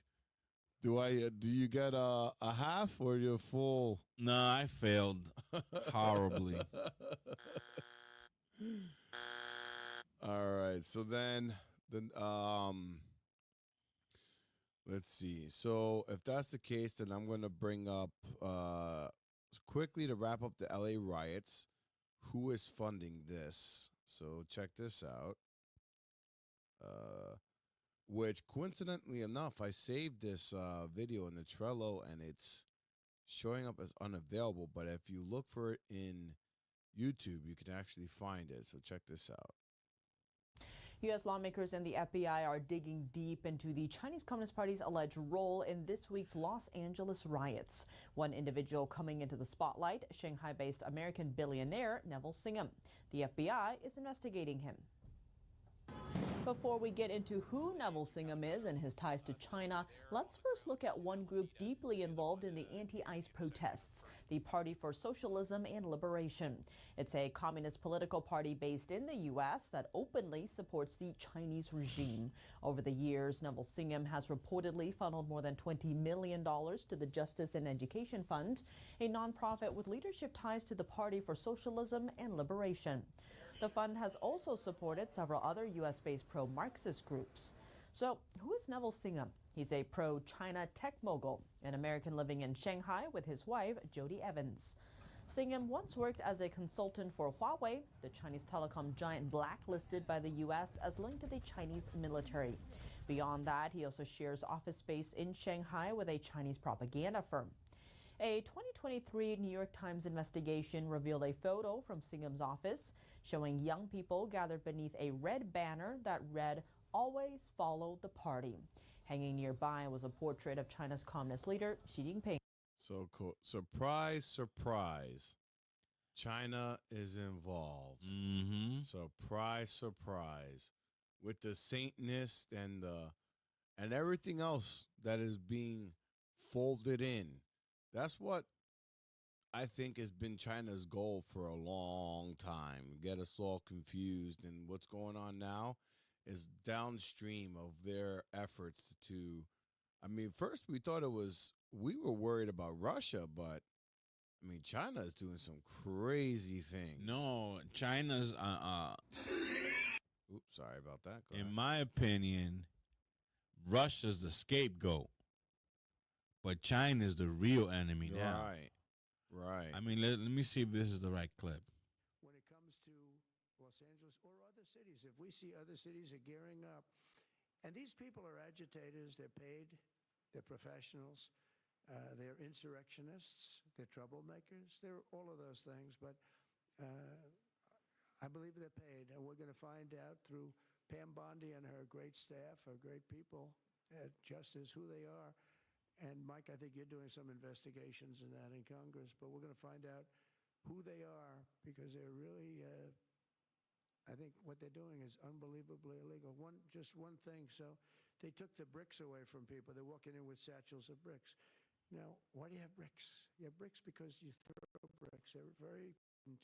If they hit you, they kill you. And they took them away. The military took them away. They saw him. What the hell is this? The guy could hardly carry me. Many bricks. He's strong guy, couldn't carry him. And they saw that and they took him away. Then they found others with bricks. But they're ingenious. They also brought hammers along, very heavy hammers. And I saw them pounding the curb and pounding the sidewalk. And it was like a military operation. This guy's pounding strong, boom, big shots. And it was breaking up granite, the granite curbs. And the granite was breaking up, and the concrete was breaking up, and there was lines of people standing there, and they're handing him. And then he stopped handing them. They just went down and picked him up. It was so professional. I said, that's a professional organization. This is not like people at random. This guy's breaking up because they couldn't use the bricks. So who would think of this even? Did a lot of damage. A lot of curbs are broken. A lot of sidewalks broken. But I never saw that before. That's one I haven't seen. I thought I saw it all. I can only And they have it imagine on tape. what LA looks like now. So, because when we got there the first time, when we landed in LA, it was far cry from what the glitz and glam that I at least had imagined. mm-hmm. I can only imagine what it's like there now. I saw some. If you go to TikTok, they're live, and all the federal buildings have F-ICE all spray painted everywhere. Wow. It's, I mean, I don't understand that we're living into realities, and it's strange. So speaking of living into realities, and being lied to consistently, right? Here's another form.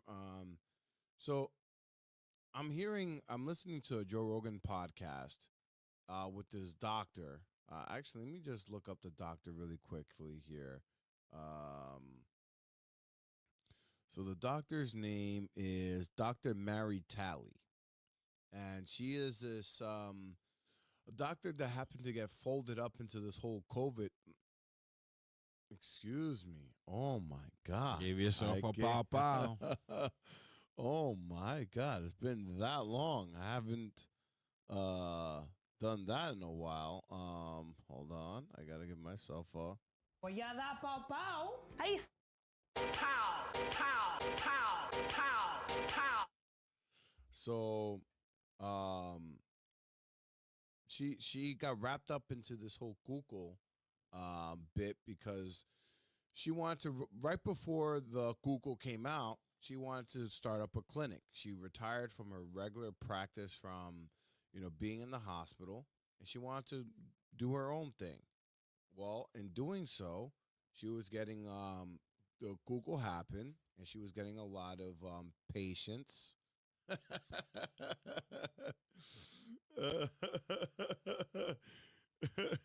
We can see it.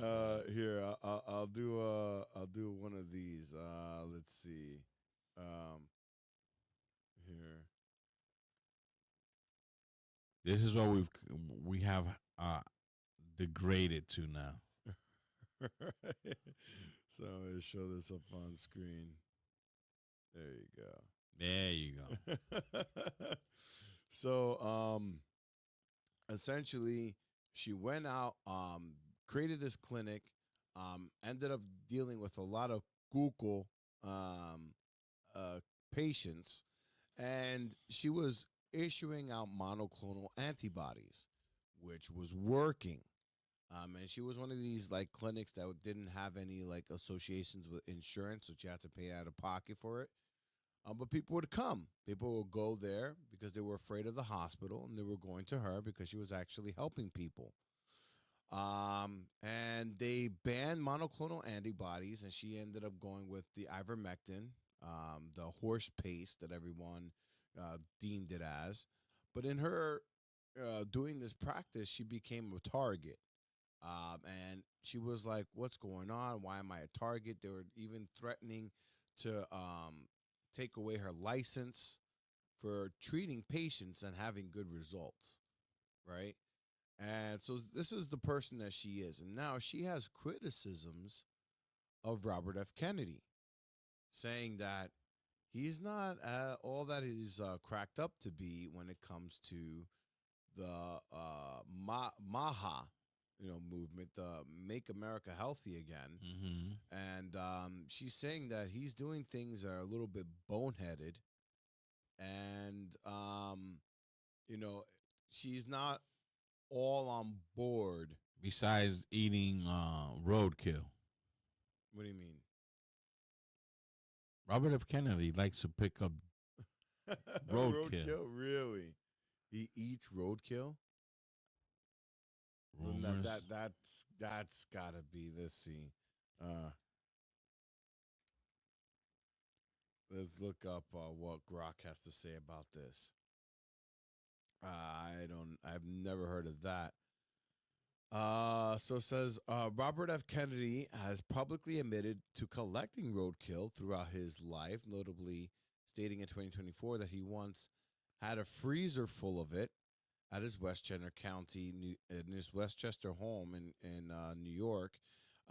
This revelation came after he confessed in 2014 incident about the bear, where he picked up a dead bear cub in upstate New York, intending to skin and store its meat, but later dumped it in Central Park with a bicycle to stage a fake accident.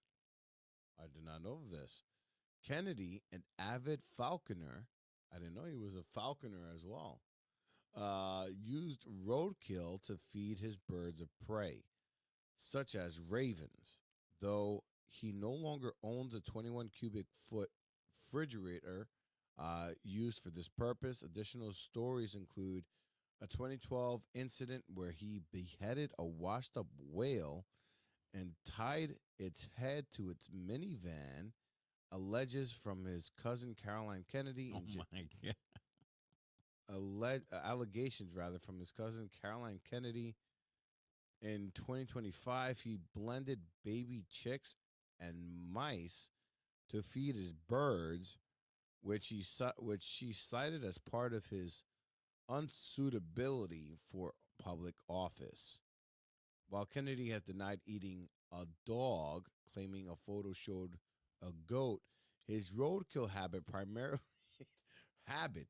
primarily for feeding birds has been widely reported as and criticized, with some ex-posts mocking him as a roadkill eater, unfit for roles like health secretary.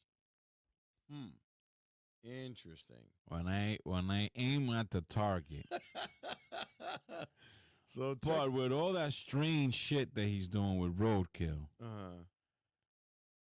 Mr. Robert F. Kennedy just went up 2 notches in my book.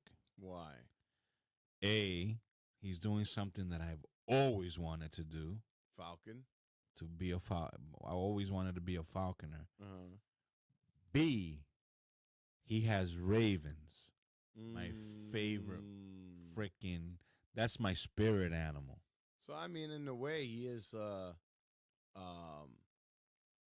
doing a service. I mean, it's roadkill. He's feeding birds with it. So I guess in some way, it's a good thing he's doing. He's contributing back to the ecosystem and life cycle.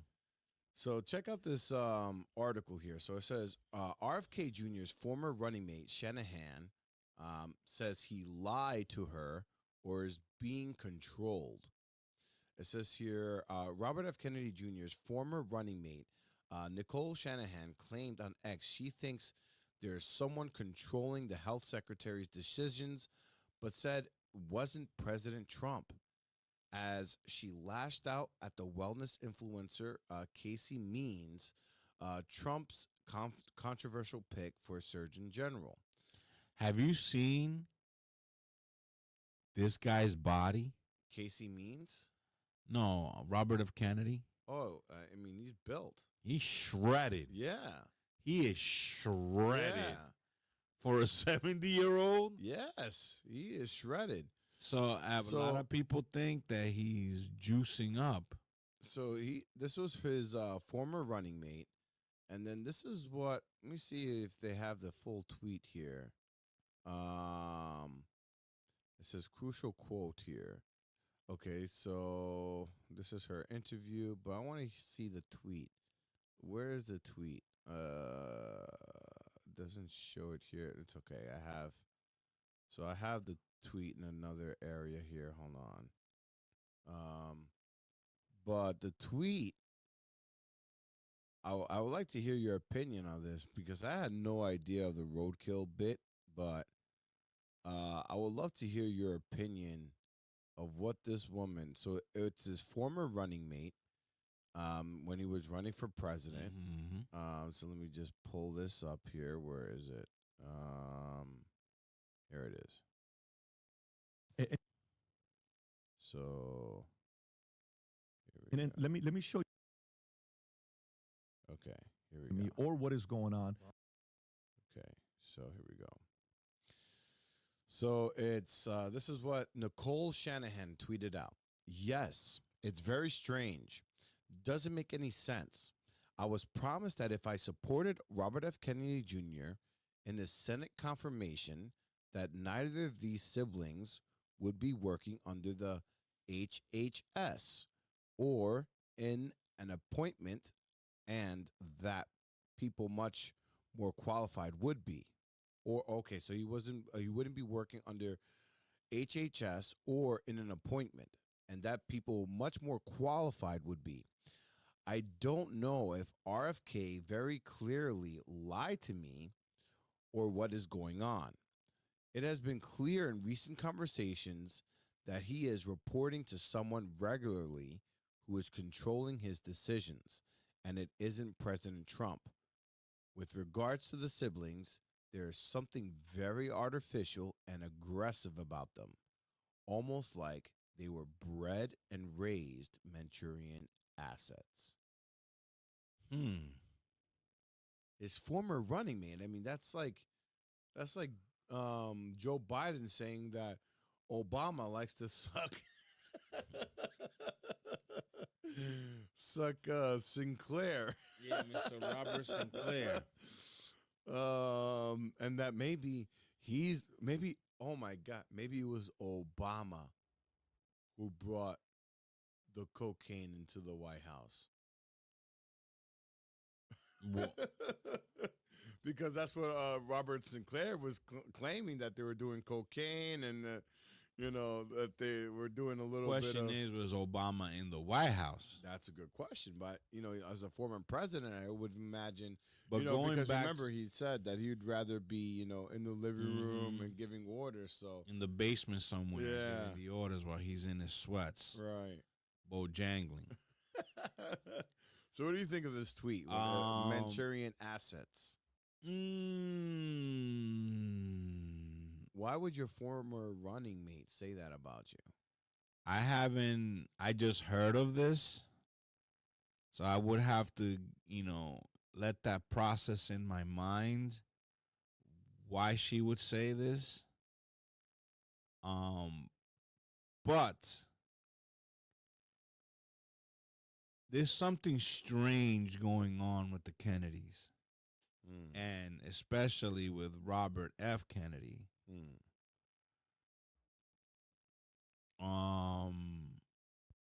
That's his the middle initial is F, right? Yeah, Robert F. Kennedy. RFK. Fitzgerald.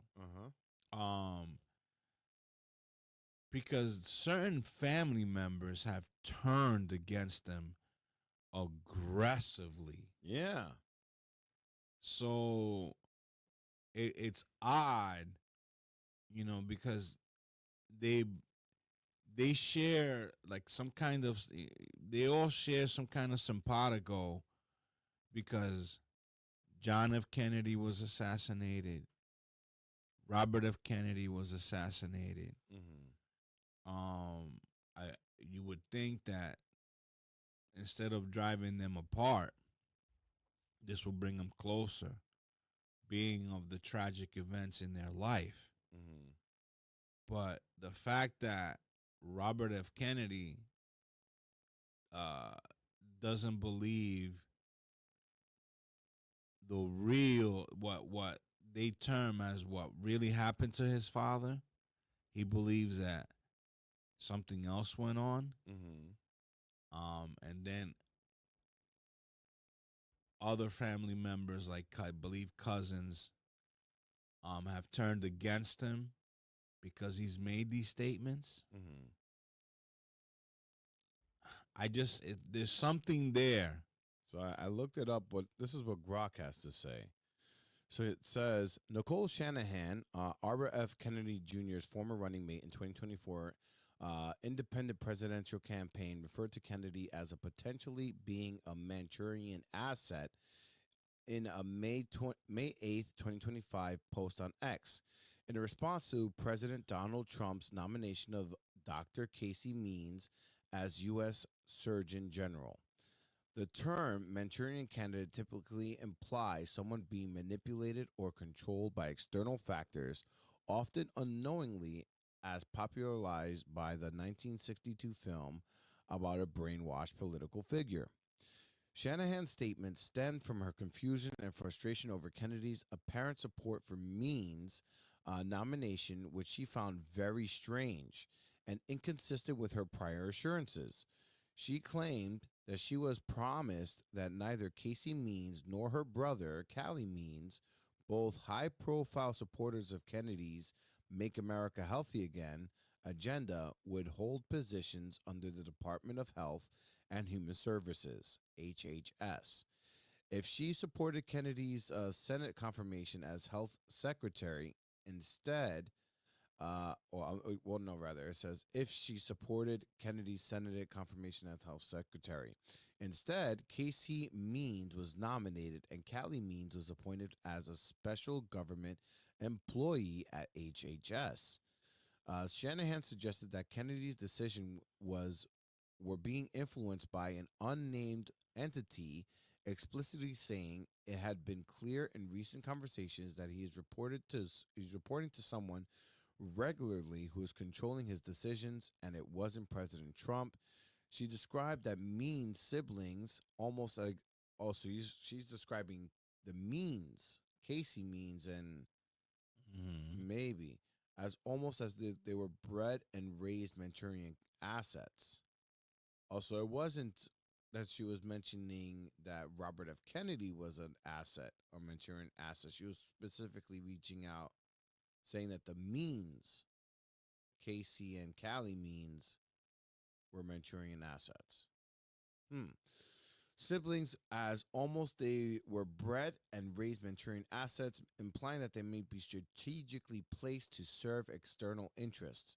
In a subsequent interview with Glenn Beck on May 8th, she doubled down, alleging Casey Means was involved in biometric harvesting through her company and had questionable ties to Now, tech Casey firms. Means is related to John F. Kennedy? I mean, to Robert F. Kennedy? So it says here, let's see. It says here, She claims she was promised that neither Casey Means, not her so brother. they were both high-profile supporters of Kennedy's "Make America Healthy Again" agenda. With no relations. No relations. And she thinks that these people Are Manchurian are assets. being manipulated somehow. Yeah. She's saying even Kennedy, because he's taking orders from somebody, he's reporting to somebody. It says here, Shanahan suggested that Kennedy's decisions were being influenced by an unnamed entity, explicitly saying that it's been clear in recent conversations, you've been reporting to somebody.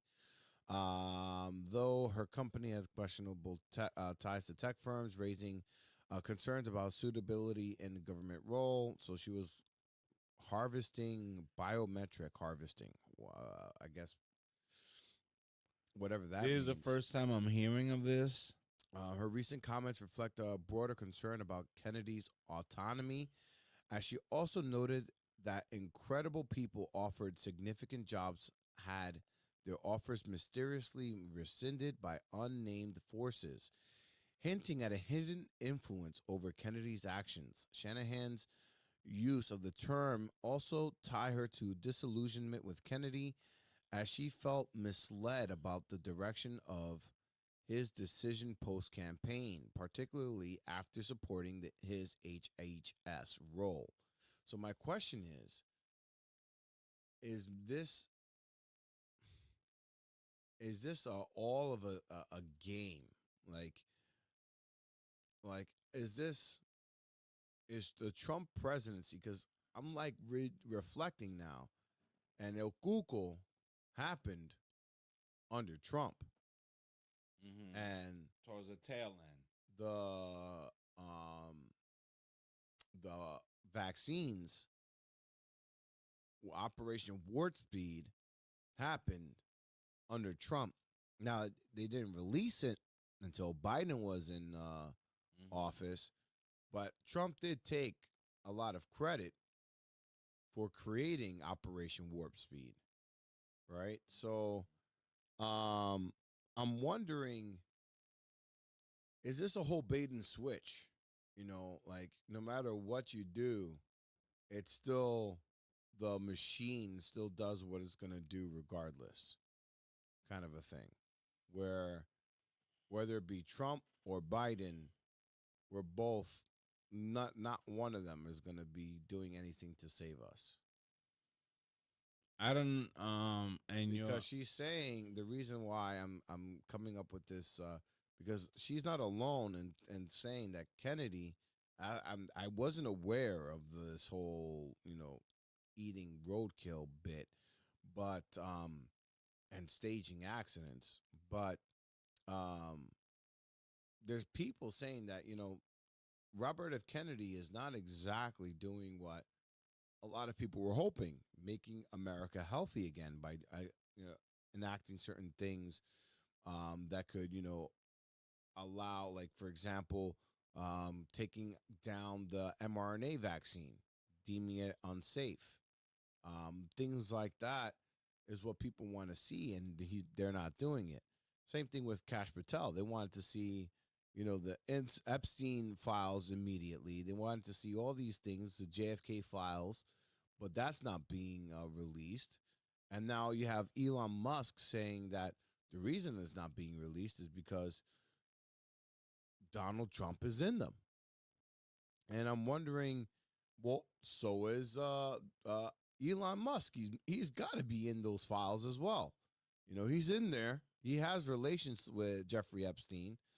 I'm wondering, what is this convoluted game? What is this 3D chess that they're playing? Well, again, this is the first time me hearing about this woman and this whole Manchurian asset. That she's mentioning. I don't know. I would have to let my mind marinate over that.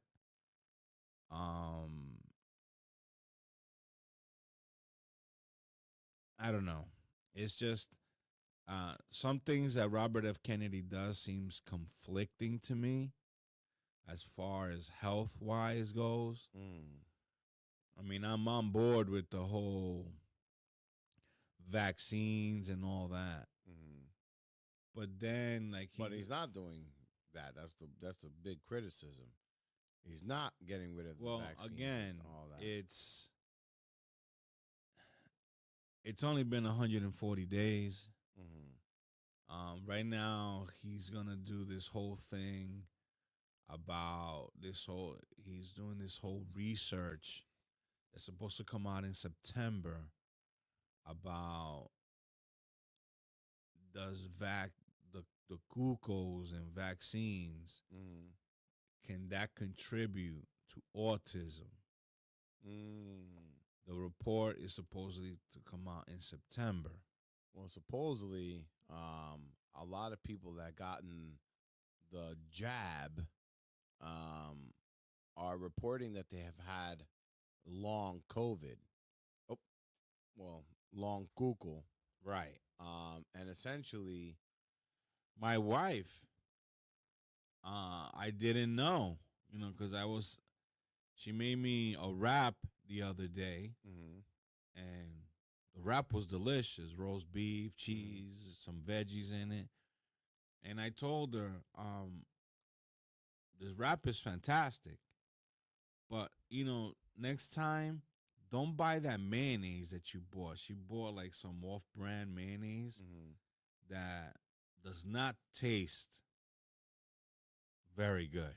And she said, she was saying, I'm sorry, we should stick with Hellman's. I was like, yeah, either that or I like crab salad dressing mayonnaise. She was like, my taste buds have never recuperated 100% from the cuco. Really? And I was surprised. I was like, you've been keeping this? She's like, no, I thought, just it's come back maybe like 70%. So I think she's experiencing long cuco. And that's the whole thing is that what this woman that was on Joe Rogan's podcast is saying is that the problem is that we're not able to get rid of the spike protein when it's being injected, and it's constantly being manipulated. And this whole mRNA, the way it's functioning, is doing more damage to our cells, and that's what's causing this long cuco. It's degrading your body over time. And well, as far as I got the cuco, supposedly 3 times, right? And under pressure, because for people that don't know what went on in my family, and every time I tell this to somebody, they're astounded. But we lost over 20 people to the cuco. Yeah. 20 to 30 people to. So in the midst of this pandemic, I was getting pressure from my mom because, I'm healthy. I'm slightly overweight. Right? Uh-huh. Even though I vitamin, I supplement myself very well. And I don't take any other I might take a leave maybe once or twice in a 6-month period. Because I have problem with my knees, right? But, under pressure, because we were going through a period of time that we didn't know who to believe. Again, we go right back to the theme. You don't know who to believe. Right. You that's the thing. Like with RF Kennedy, I was starting to believe him, but now I'm wondering, is that somebody that I should be believing? And well, he's got some things that I totally agree with. All these dyes that they put in all the foods, and there's a lot of foods that are allowed here that they are not allowed in Europe. All this corn starch and all the crap that they pump into the food. Right. They don't do that in Europe. Even I've heard that even McDonald's tastes different in England and in Europe because I wouldn't doubt it. I wouldn't doubt it. It tastes better over there because we pump a lot of garbage into the food here. Right.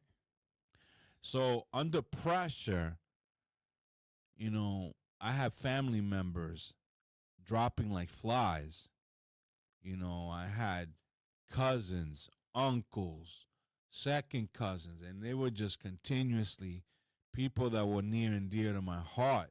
My godmother, my uncle, who was another guy who I loved very much.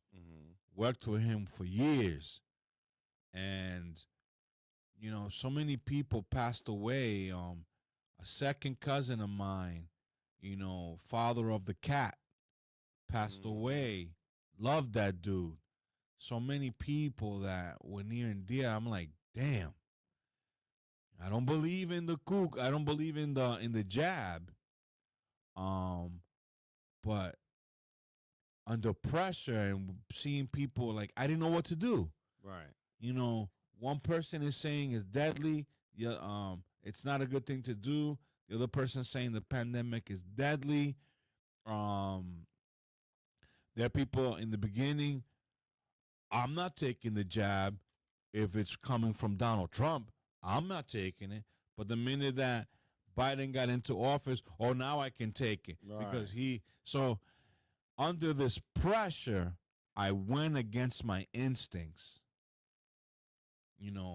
for fearing that, shit, if I don't take it and I succumb to COVID, not only is, I'm going to break my mom's heart because she was constantly busting my balls, get the shot, get the shot, get the shot. But now I'm leaving, my wife, my kids, my grandkids, twisting in the wind. They're my loved ones. They're going to mourn me. So I'm torn. And I succumbed to the pressure, got the jab, and everybody complains like, oh, I was down for a couple of days. That thing didn't do nothing to me. I didn't feel anything. I hardly felt the needle go in. And after the jab, I got COVID twice, supposedly. Because I got to go by what they tell me. I went and they shoved the freaking cotton, one of those ear swab things. Right. They shoved it up my nose as far as they can, and they came back positive. So they said I had it. So, but what I am noticing is that my joints after the shot are beginning to ache. I never had that problem before. Like my grip, my thumb, like it feels like a mild arthritis. Like I'm having like some kind of inflammation going on. Interesting. You know, like I feel like sometimes it feels like carpal tunnel syndrome, and that could be be the case because I'm like this for hours. Right. You understand? So that might be it. But other than that, no problem with my breathing, no problem with my taste buds, no problem with my senses as far as smelling things. Only problem I see that it's my inflammation or this carpal tunnel that I'm feeling, and my knees tend to ache more than usual. And thank God I just got one jab. I didn't get no boosters and none of that stuff. Mm-hmm. So again, we don't know who to believe. The media starts criticizing Joe Rogan for taking horse paste, horse dewormer. Right. Then you find out, wait a minute, they're giving this to horses, but this originally was made for humans. Right. No, it's not that. Yes, it's that. No, it's not that. Yes, it's that. I got proof that it is that. I got proof that it is this. So you don't know who to believe anymore. So check out what this woman, Dr. Mary Talley, who was on the Joe Rogan podcast, this is what she has to say. She says that COVID vaccines should be pulled from the market due to side effects like tremors, internal vibrations, and unexplained pain from some patients. She criticizes the push for vaccinating pregnant women, citing the golden rule against experimenting on unborn children. She also questions the credibility of the vaccine advocate Callie Means for not supporting a full vaccine withdrawal. And there's another thing with the vaccines. You know, one time when I was living in Jersey, I stepped on a rusty nail. Mm-hmm. I panicked. Oh my God, am I going to get lockjaw? Am I going to get tetanus? Almost went down and got a tetanus shot. But I was like, you know what? To me, it was like a bonehead thing to do, but I didn't get a tetanus shot. Because I got a tetanus shot maybe about 15 years ago when I had an abscess on my tonsil. Now I find out that that is all BS. Yeah. Yeah. So I don't know who to believe anymore. It's amazing. They say nicotine is bad for you. It's a bad thing. It's an addictive thing, and it's bad for you. Now I'm hearing nicotine got some good properties. Right. You know, it's great neural properties and nootropic and all that other stuff. And it could help you fight against the cuckoo. So this on the Joe Rogan. People were taking nicotine to help fight the cuckoo. Wow. So I'm like, wait a minute. One person says, don't eat meat, don't do this, high cholesterol, it's bad for you, you know, a lot of carcinogens, heart disease. Then you see another reputable doctor says, oh, that whole cholesterol thing is all BS. We need cholesterol. Cholesterol could be good. You know, there's good cholesterol, there's bad cholesterol. Right. Don't use seed oils. Right.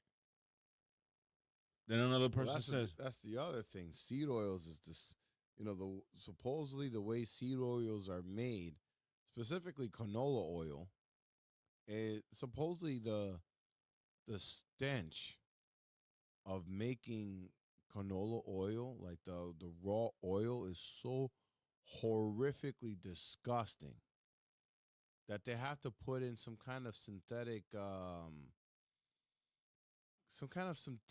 cleanser. And let me just type it in Grok.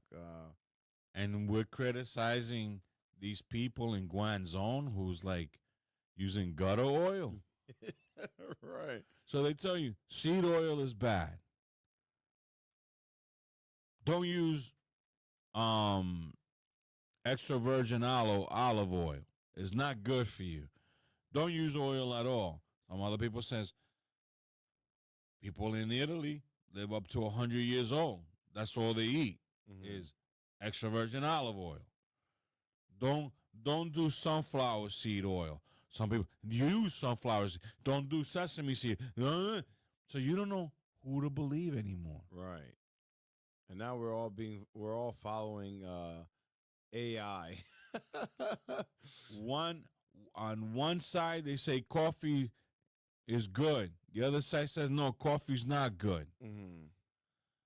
Milk has strong bones. Milk is not good because milk is intended for babies. That's it. You shouldn't be drinking milk. Dairy products are toxic to the body. And then you find out that all these pro, cons, it's the freaking what do you call these people? The lobbyists. Right. Who are swaying these studies because they want to push a product that they were hired to. And it's funny, I have Tanja on the what say you? You're a doctor. Right. You know, was the cuckoo the right thing? Because I gave... Or the jab. Yeah, the jab was the right thing for the cuckoo. Because I gave many a doctor a ride when I said, I'm not too much on the... Oh, no. Jab is good. Jab is good. Then I gave another ride to another doctor. Don't ever do knee surgery. You do that, you're done. You never fully recuperate. You rather stick with the pain you have because the knee surgery, it's only temporary, and now you're screwed with pain for life. Oh, I got back pain. Should I do a fusion? What? Don't do that. You know, there is this, what do they call it that Joe Rogan is always talking about? Stem cells. But then no doctor tells you, you know, there's stem cell. Like, you don't know what to believe anymore. You don't know. You know, it's like, is Pluto a planet or is it a planetoid? Is it a moon or is it not a moon? Right. So, I don't know. I'm to the point that I just process the information. I make my opinion. My opinion is cuckoo was made in a lab, deliberately launched upon the public for nefarious reasons. Upon what I've heard both sides. We did not go to the moon. I'm sorry.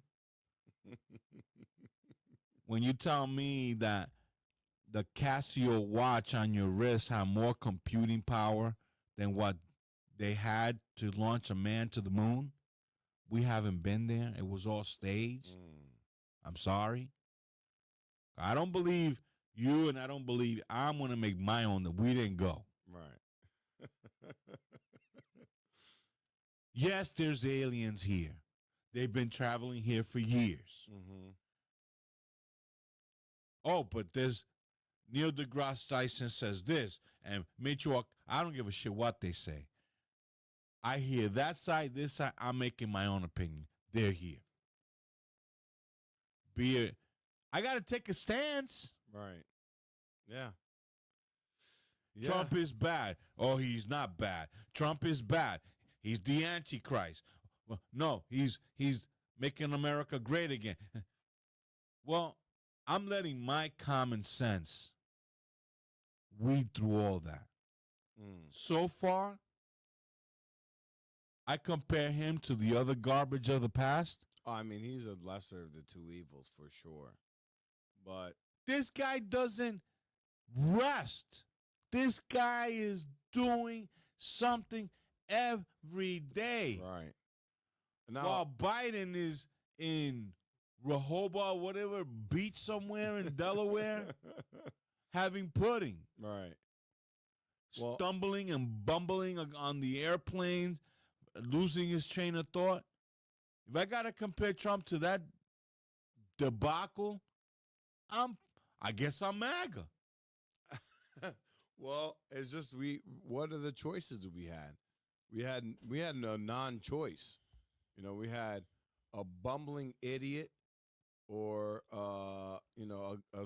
basically what would you call Trump? He's a reality celebrity billionaire. Right, a billionaire. Oh no, he's not. He's broke. He's a bad businessman. But I think he bankrupt 2 casinos in Atlantic City. He did something with a university. He's the worst businessman of all. But then he has Mar-a-Lago. Right. He has Truth Social worth about $50 billion. I think Trump is Dexter. I think he's, he's the president of the United States. But the whole time beforehand, he was the person paying the politicians, doing the things for his businesses. He was moving the pawns around. And now he was a swamp. This is what you discern from watching all sides of the coin. Right. So you have your belief now, right? Right. I mean, if you cannot believe in yourself, then who in the hell are you going to believe in? Right. So that's why, But I hate to be the bearer of bad news. No, yeah, we're going to have to We wrap got to up. go to the last AM PM show, and we'll call it a day because I'm 10 minutes out. Yeah, we got to wrap up. We went over an hour. Way over. So I got to do like Patrick Beck-David. Let's got to move because, yeah. Oh, get to your point, Adam. Get to your point. Because we got to go. So with that being said, let's go into the Are You Going to Hell segment. Okay, so it's my turn, I presume. Yes. Uh-oh. But I got a quick one. Can I play a quick one? It better be quick. All right. Now, the point of this segment is you cannot laugh. Yes. Right? If you laugh, you lose a point. Right? Yes. So try not to laugh in this segment. All right? So I'm going to put this video up. It's a quick one. Oh, hold on. There we go. Boss, I think someone in the office is possessed by an owl. Someone in the office is possessed by an owl? Yeah. Who?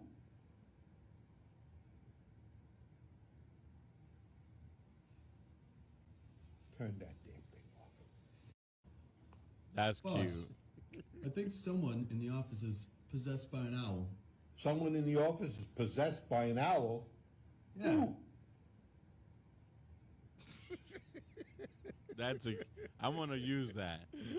I'm going to use that. I like that. I caught myself with that one. That's like a joke I heard that they finally found out how Mary named Jesus Christ. How? She stumped her toe.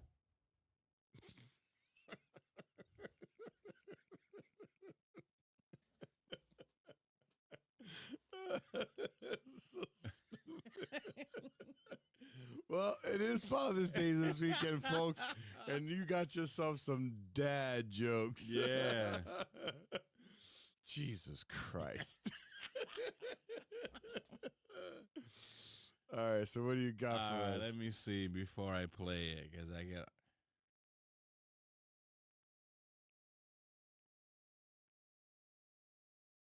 got more. No, I got plenty. I got a ton of them. I've been saving. I've been stacking. I just got to make a decision which one I'm going to do. All right, so as you make a decision, look at this one.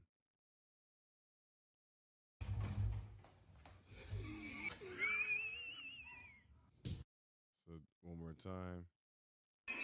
So they take itching powder. He's putting it on the toilet seat. Oh, I seen this one.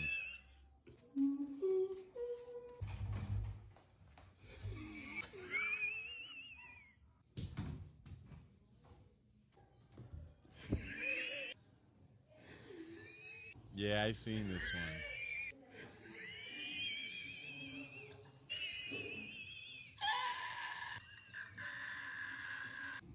All right, I got one.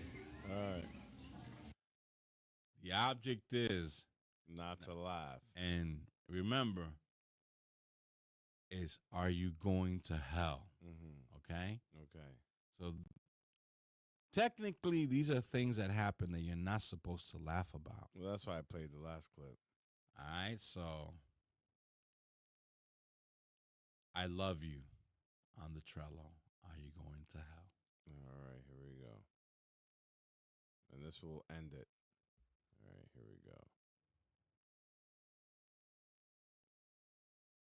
Gotta warn you, you cannot laugh.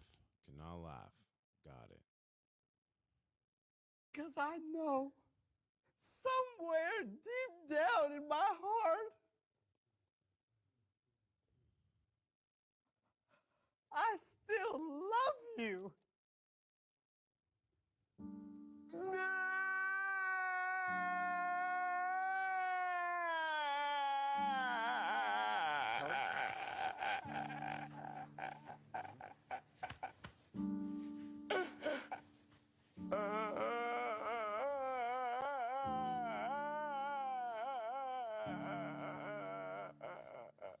Because I know I just gotta look at it one more time. down in my Okay. heart, I still love you.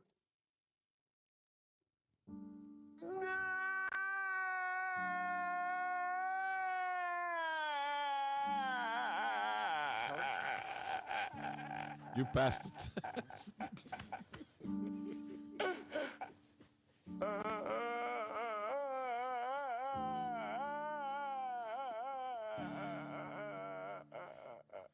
Because I know. Oh man. All right, so All right. this week, you won 3-zip, but briefly on our tail end of the show, I'm the conspiracy man, right? And I know you technically won, but let me just get one in. No, of course. Yeah. Go for it. This whole Donald Trump and Elon Musk feud. Yes. Folks, this was all a ploy. This was all planned. This was all fake. This is like you throwing red meat inside of a lion's cage. This was purposely done. And Donald Trump, as part of the art of the deal, he got the narrative out there. And in my opinion, my conspiracy is the fact that this feud was made for a purpose. Purpose is to mend Elon's business. He went and did the Doge. You got to get back into the fray. Your time is up. He must have told Elon Musk, throw me down the stairs. Give it to me hard. Make it public. That way you save your business and you get your stock can go back up again. Ever since the argument and him saying you're on the Epstein list, now he's introducing his new line of Teslas. Second, he makes a comment of saying the reason the Epstein list hasn't been made public because guess what? Donald Trump is on the list. That has a twofold effect. Now, the people opposing the disclosure are like, wait a minute. Maybe we should open maybe we should do it because this is the way we're going to nail him. Right. So now It gives them an excuse to actually open up the file. Right. And this is the Donald Trump technique.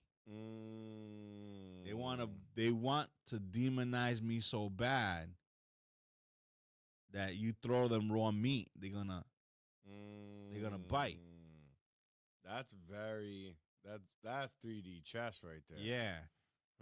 Third, you're infamous for saying, look at this hand here. While this hand is doing this. Yes. So while everybody's concentrating on Donald Trump is on the list. Oh, the bromance is over. Oh, I thought this guy was, the Donald Trump's bee's knees. Even Elon took his son to the Oval Office. Everybody's concentrated on this. Right. What they're not saying is Russia's bombing the shit out of the Ukraine. They're bombing them back to the Stone Age for that stunt that they pulled, what they call the second Pearl Harbor. Right? Yeah. So, and guess what? You're looking at this hand because he wants to divert you from what this hand is doing, which is helping the Ukraine with the dirty little tactics of drone bombs. This is an American trick. Yeah, so it says here, Russia launched its largest drone attack on the war between June 8th and 9th, firing 479 drones. Did you hear about that on the news? No. Nothing. 20 missiles across Ukraine, targeting central and western regions, including Kiev and Ravine. This was followed by another major assault on June 9th through the 10th with 315 drones. Don't listen missiles, to what he's saying. Look at Donald Trump and the Elon magician. And then we were all left like, wow, he pulled off the So, trick. More credence to my conspiracy. Similarly, what Ukraine did to Russia, Bibi does the same thing to Iran. Same tactic, same, how do I say this? Same, there's a word for that. But anyway, the same way they did it to Russia, Bibi does it to Iran, which leaves the same DNA. We're helping these people out. We're behind this. Yes. So because that's what we want. It's what we want. And so, quite but frankly, yet we propped up in Israel. Israel is not there if it wasn't for. So we're looking at silliness between a squabble between two billionaires. Right. While all this is happening behind the scenes, you don't give it all the attention. Wag the dog, folks. And then these things happen. Elon takes down the tweet about him being on the Epstein list. A couple of days later, It's going to sound ridiculous. yes, it is. And a couple of days later, what does Elon say? Kind of regret those comments. I think I went a little bit overboard. Yeah. Something is up. Mission accomplished. accomplished. Wow. Yeah, so and we sucked that up because when you went on social media, everybody was the talking about the it. demon that was, the Nazi giving the Nazi salute. He's the Antichrist. Then he became, well, you know what? Elon is not so bad. You know what? Tommy Robinson got a. Oh, my apologies. I think we should stop with this whole, burning down his warehouses for, Tesla. I think he redeemed himself. And the stock proved it. Wow. The minute he opposed Donald Trump, the stock plummeted. Right. $150 billion. Right. And in the next couple of days, right back up. Now a new line of Teslas are coming out, more expensive than the predecessors. Wow. Nobody's saying that. Elon Musk is cooling the gang. Mission accomplished. What a 3D chess, and we're all here watching it like the shadow boxing and then game. the Dumbos are like, yeah, finally the bromance is over. You fool. We played right into the hand of the Bohemian Grove. You fools. This is what they think of us. We're fools. The deep state and the shadow government, I've said it. I said it many times. There's a war in heaven. And we could talk about it all we want, but in the end, the one who prevails in that war is the one that's going to rule the world. Yeah. So, very interesting times. 12 o'clock. In a couple of hours, I just finished seeing Indiana Jones and the Temple of Doom. No, actually, I saw Indiana Jones in the Temple of Doom, but I also saw Indiana Jones in The Last Crusade. Right? And there's a part in this movie that made me like, whoa. It made me pause. It's when they're doing the scene with the burning of the Reichstag, right? And everybody's throwing books into a whole bunch of, it's a burning pyre of books, and everybody's throwing books. And you see the parade with all the tanks and the people, coming down the street and the Nazi flags and all this. And then Hitler bumps into Harrison Ford. He has the book that everybody's looking for because that's the secret to the Holy Grail, right? And then Hitler bumps into Indiana. He takes the books from him. Indiana's like, oh, shit. Damn. He opens the book and he signs it. Adolf Hitler. Gives it back to him. Continues on, right? Well, I have to watch this again. You don't remember that? No, I don't remember. Let me see if I can get it on. It's a very interesting scene. We'll continue. Hold on. So, Indiana Jones scene with Hitler. Because I'm going somewhere with this, and then with that, we're going to our ultimate ohm.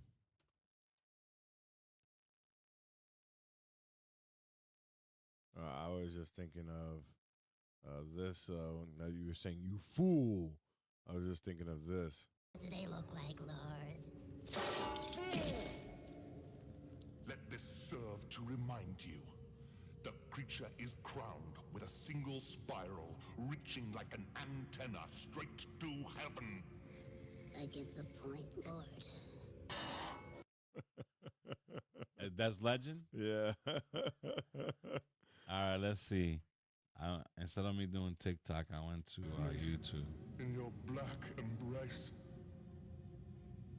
I sit alone, an impotent exile, whilst this force, this presence, returns to torment me. This is Donald Trump. Oh, man. All right, so I'm going to share my screen. Okay. Now, I'm headed somewhere with this, and, you know, people say I'm MAGA, but not totally anyway. All right, let's see.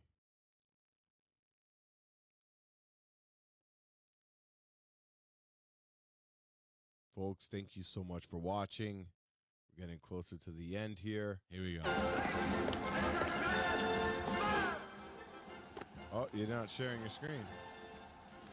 Oh, wait a minute. Do you have to do something? No, you have to present it. Share your screen. Oh, my bad. Now you got it? Yeah, there you go. Now look at this, okay? Okay.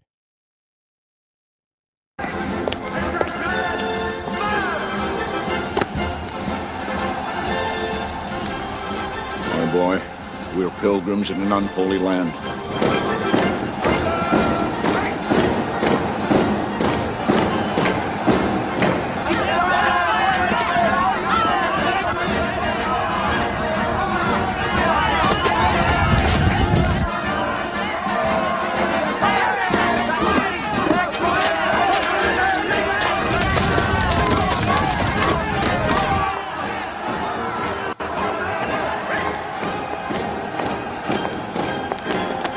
Doctor? Where is it? How did you get here? Where is it? I want it! You came back for the book? Why? My father didn't want it incinerated. Is that what you think of me? I believe in the Grail, not the swastika. You stood up to be counted with the enemy of everything that the Grail stands for. Who gives a damn what you think? You do! All I have to do is squeeze. All I have to do is scream. Now you see what's happening in the background. Mm-hmm. You hear the music. Right. They're burning books and all that stuff. I don't remember this part in Indiana Jones.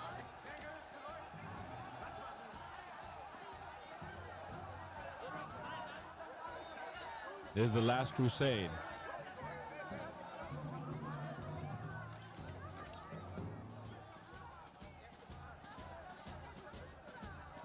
The highly coveted book that can tell you where the Grail is.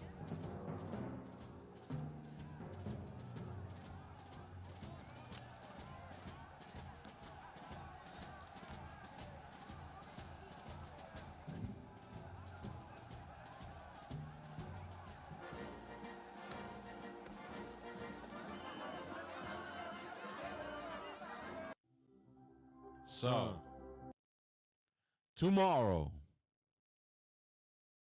is what? Tomorrow.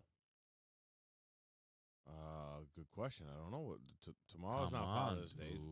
Father's Day is on the Sunday. Dude. You don't. Tomorrow. Today's Friday the 13th. Mm-hmm. Tomorrow is.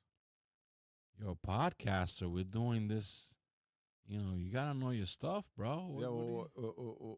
So educate me. Flag Day. Oh, okay, yeah. And what's happening tomorrow? I don't know. I don't know. The military parade that Donald Trump is about to do. That they tomorrow down Washington D.C. We're gonna have the equivalent of Bastille Day. We're going to have a full-blown military parade with tanks and all that. Really? Google it.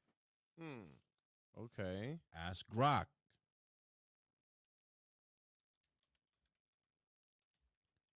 It's going to be a big deal because at the same time, protesters are having No King's Day. Because they're saying Donald Trump is not a king. So it says here, let me see. Saturday, June 14th, to commemorate U.S. Army's 250th anniversary, coinciding with Trump's 79th birthday.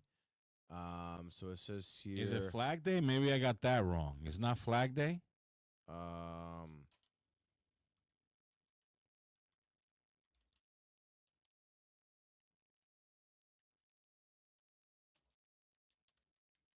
Let's see. So what I does might it have say? got that wrong, but I know that they're celebrating. No, it is Flag Day tomorrow. Oh, it is. Okay. So Which it says, coincides with Donald Trump's birthday. and the 250th anniversary of the Army. So it says here, troops, approximately 6,000 to 7,000 soldiers representing every era of the Army's history from the Revolutionary War to modern times, wearing period-accurate uniforms. Vehicles, 150 to 170 military vehicles, including 26 to 28 M1 Abrams tanks, 27 to 28 Bradley fighting vehicles, 28 Stryker armored vehicles, 2 World War II Sherman tanks, a World War I Renault tank, and 4 Paladin self-propelled howitzers. Aircraft, over 50 aircraft with flyovers, including CH-47 Chinooks, UH-60 Blackhawks, Apache helicopters, World War II era P-151 Mustangs, B-25 bombers, and a Douglas C-47 transport. Other elements, horses, 34 horses, 2 mules, 1 dog, 8 marching bands, a parachute jump by the Army's Golden Knights, who landed on the ellipse to present a folded flag to Trump. Festival and events, a day-long celebration on the National Mall, including fitness competition, equipment displays, live music by country singers Scotty Hastings and Noah Hicks, and fireworks show at 9:45. Wow. That's going to be a full day tomorrow. Oh, it's going to be big. Damn, I had no idea. They even going they had to reinforce the streets to take the weight of the vehicles. God. So you could imagine a scene where a protester, right, that says no King's Day. Google that. Let's see what Grok says about no King's Day. So let's see here. So it says, searching, hold on. It appears that there may be some confusion in your question. Tomorrow, June 15th, intended to, in relation to Flag Day and potential parade, but you're now asking about No King's Day based upon the context. No King's Day refers to a series of nationwide protests that took place yesterday, June 14th. But they're going to do one. Wait, what? Why is it saying yesterday? No. Oh, wait.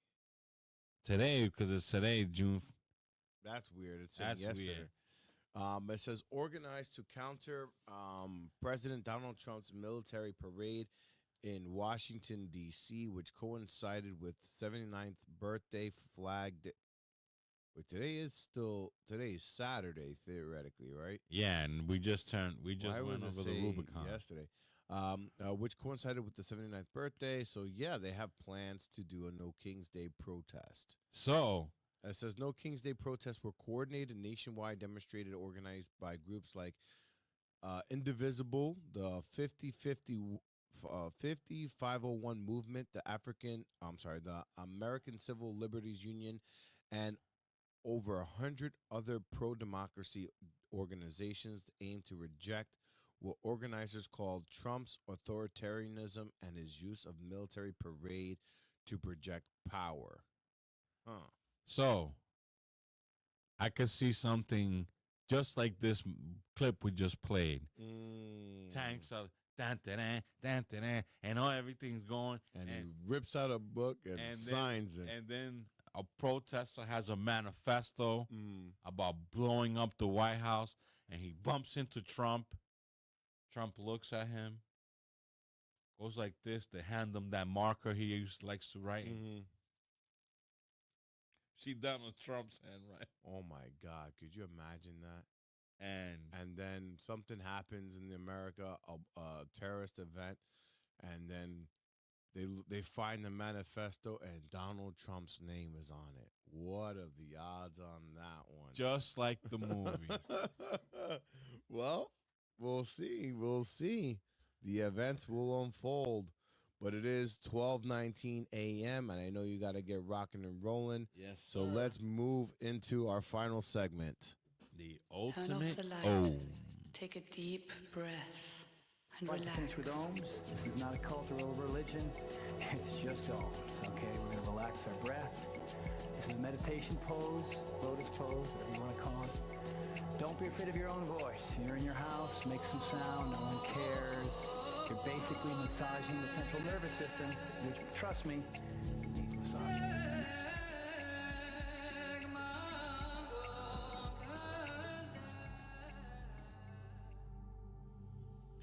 Well, folks, thank you for tuning in to the Paramid Podcast.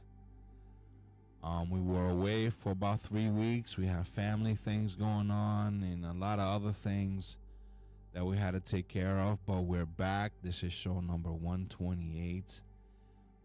If you're a follower of the show, you know that we end every show with the ultimate Om. If you're new, please like and subscribe on YouTube and on all social media platforms. Please, we're trying to bolster our numbers in all social platforms.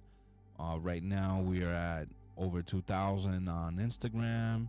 We're almost to the 7,000 mark on TikTok, and we're growing on Facebook as well. I hope you like the show. But with all the negativity that we've exposed, we don't know who to believe, the lies, the conspiracies, war, and all this stuff. We like to end it with on the good foot with a positive prayer and an ultimate Om. So let's bow our heads. Holy Father, fill me with your divine light and overflowing positivity. Grant me the strength to radiate love and joy in all that I do. Guide me to attract positive energy and repel any negativity. May your presence uplift my spirit and bring hope to those around me. Amen. Amen. Take a deep breath.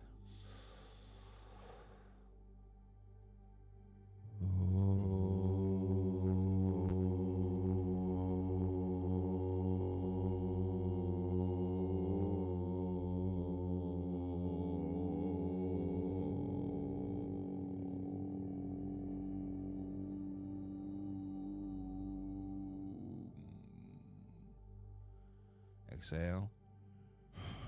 Getting rid of all that negative energy so we could provoke good and positive energy. Folks, I hope you have a wonderful weekend.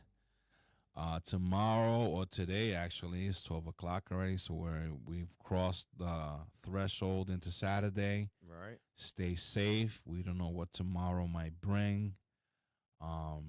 Happy Father's Day to my dad and all dads around in the world. Happy Father's Day to my son, who's also a dad. Thank you for giving me 2 lovely grandkids. Dad, I don't know how you did it. And, as you struggle to feed our family, but you're the greatest dad in the world. I love you. I wouldn't be the man I am if it wasn't for you. And thank you, Dad, for all that you have done for me, paving the way for me to be a good father myself, and showing me the right and from wrong. And I'm doing this for 128 episodes. And remember, it's the subtle little things that I've taught you, like pissing on a hot pipe. Ain't nothing better for a man. Or grilling with a screwdriver. There you go. But with that being said, Happy Father's Day to all my dogs, all my bros. Happy Father's Day. I hear this rain coming, but don't let that deter you. Throw a nice porterhouse on the grill Enjoy your family. And this is what life is all about. It's all about family. Again, Dad, I love you. Thank you for being the greatest dad in the world. To you, my son, I wish you the best, and I hope you could be as great of a father as my dad was to me. And I already see good signs because you're the apple of my granddaughter's eye, and you gave me a mini-me.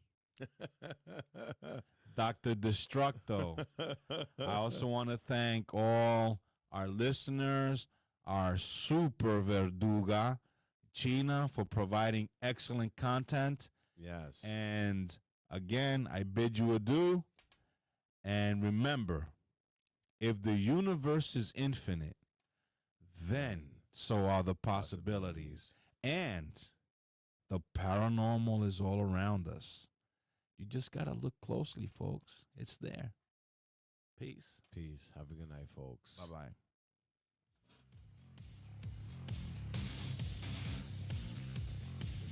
Education sucks, and it's the same reason that it will never, ever, ever be fixed. It's never going to get any better. Don't look for it. Be happy with what you got. Because the owners of this country don't want that. I'm talking about the real owners now. The real owners, the big wealthy business interests that control things and make all the important decisions. Forget the politicians. The politicians are put there to give you the idea that you have freedom of choice. You don't. You have no choice. You have owners. They own you. They own everything. They own all the important land. They own and control the corporations. They've long since bought and paid for the Senate, the Congress, the state houses, the city halls. They got the judges in their back pockets. And they own all the big media companies, so they control just about all of the news and information you get to hear. They got you by the balls.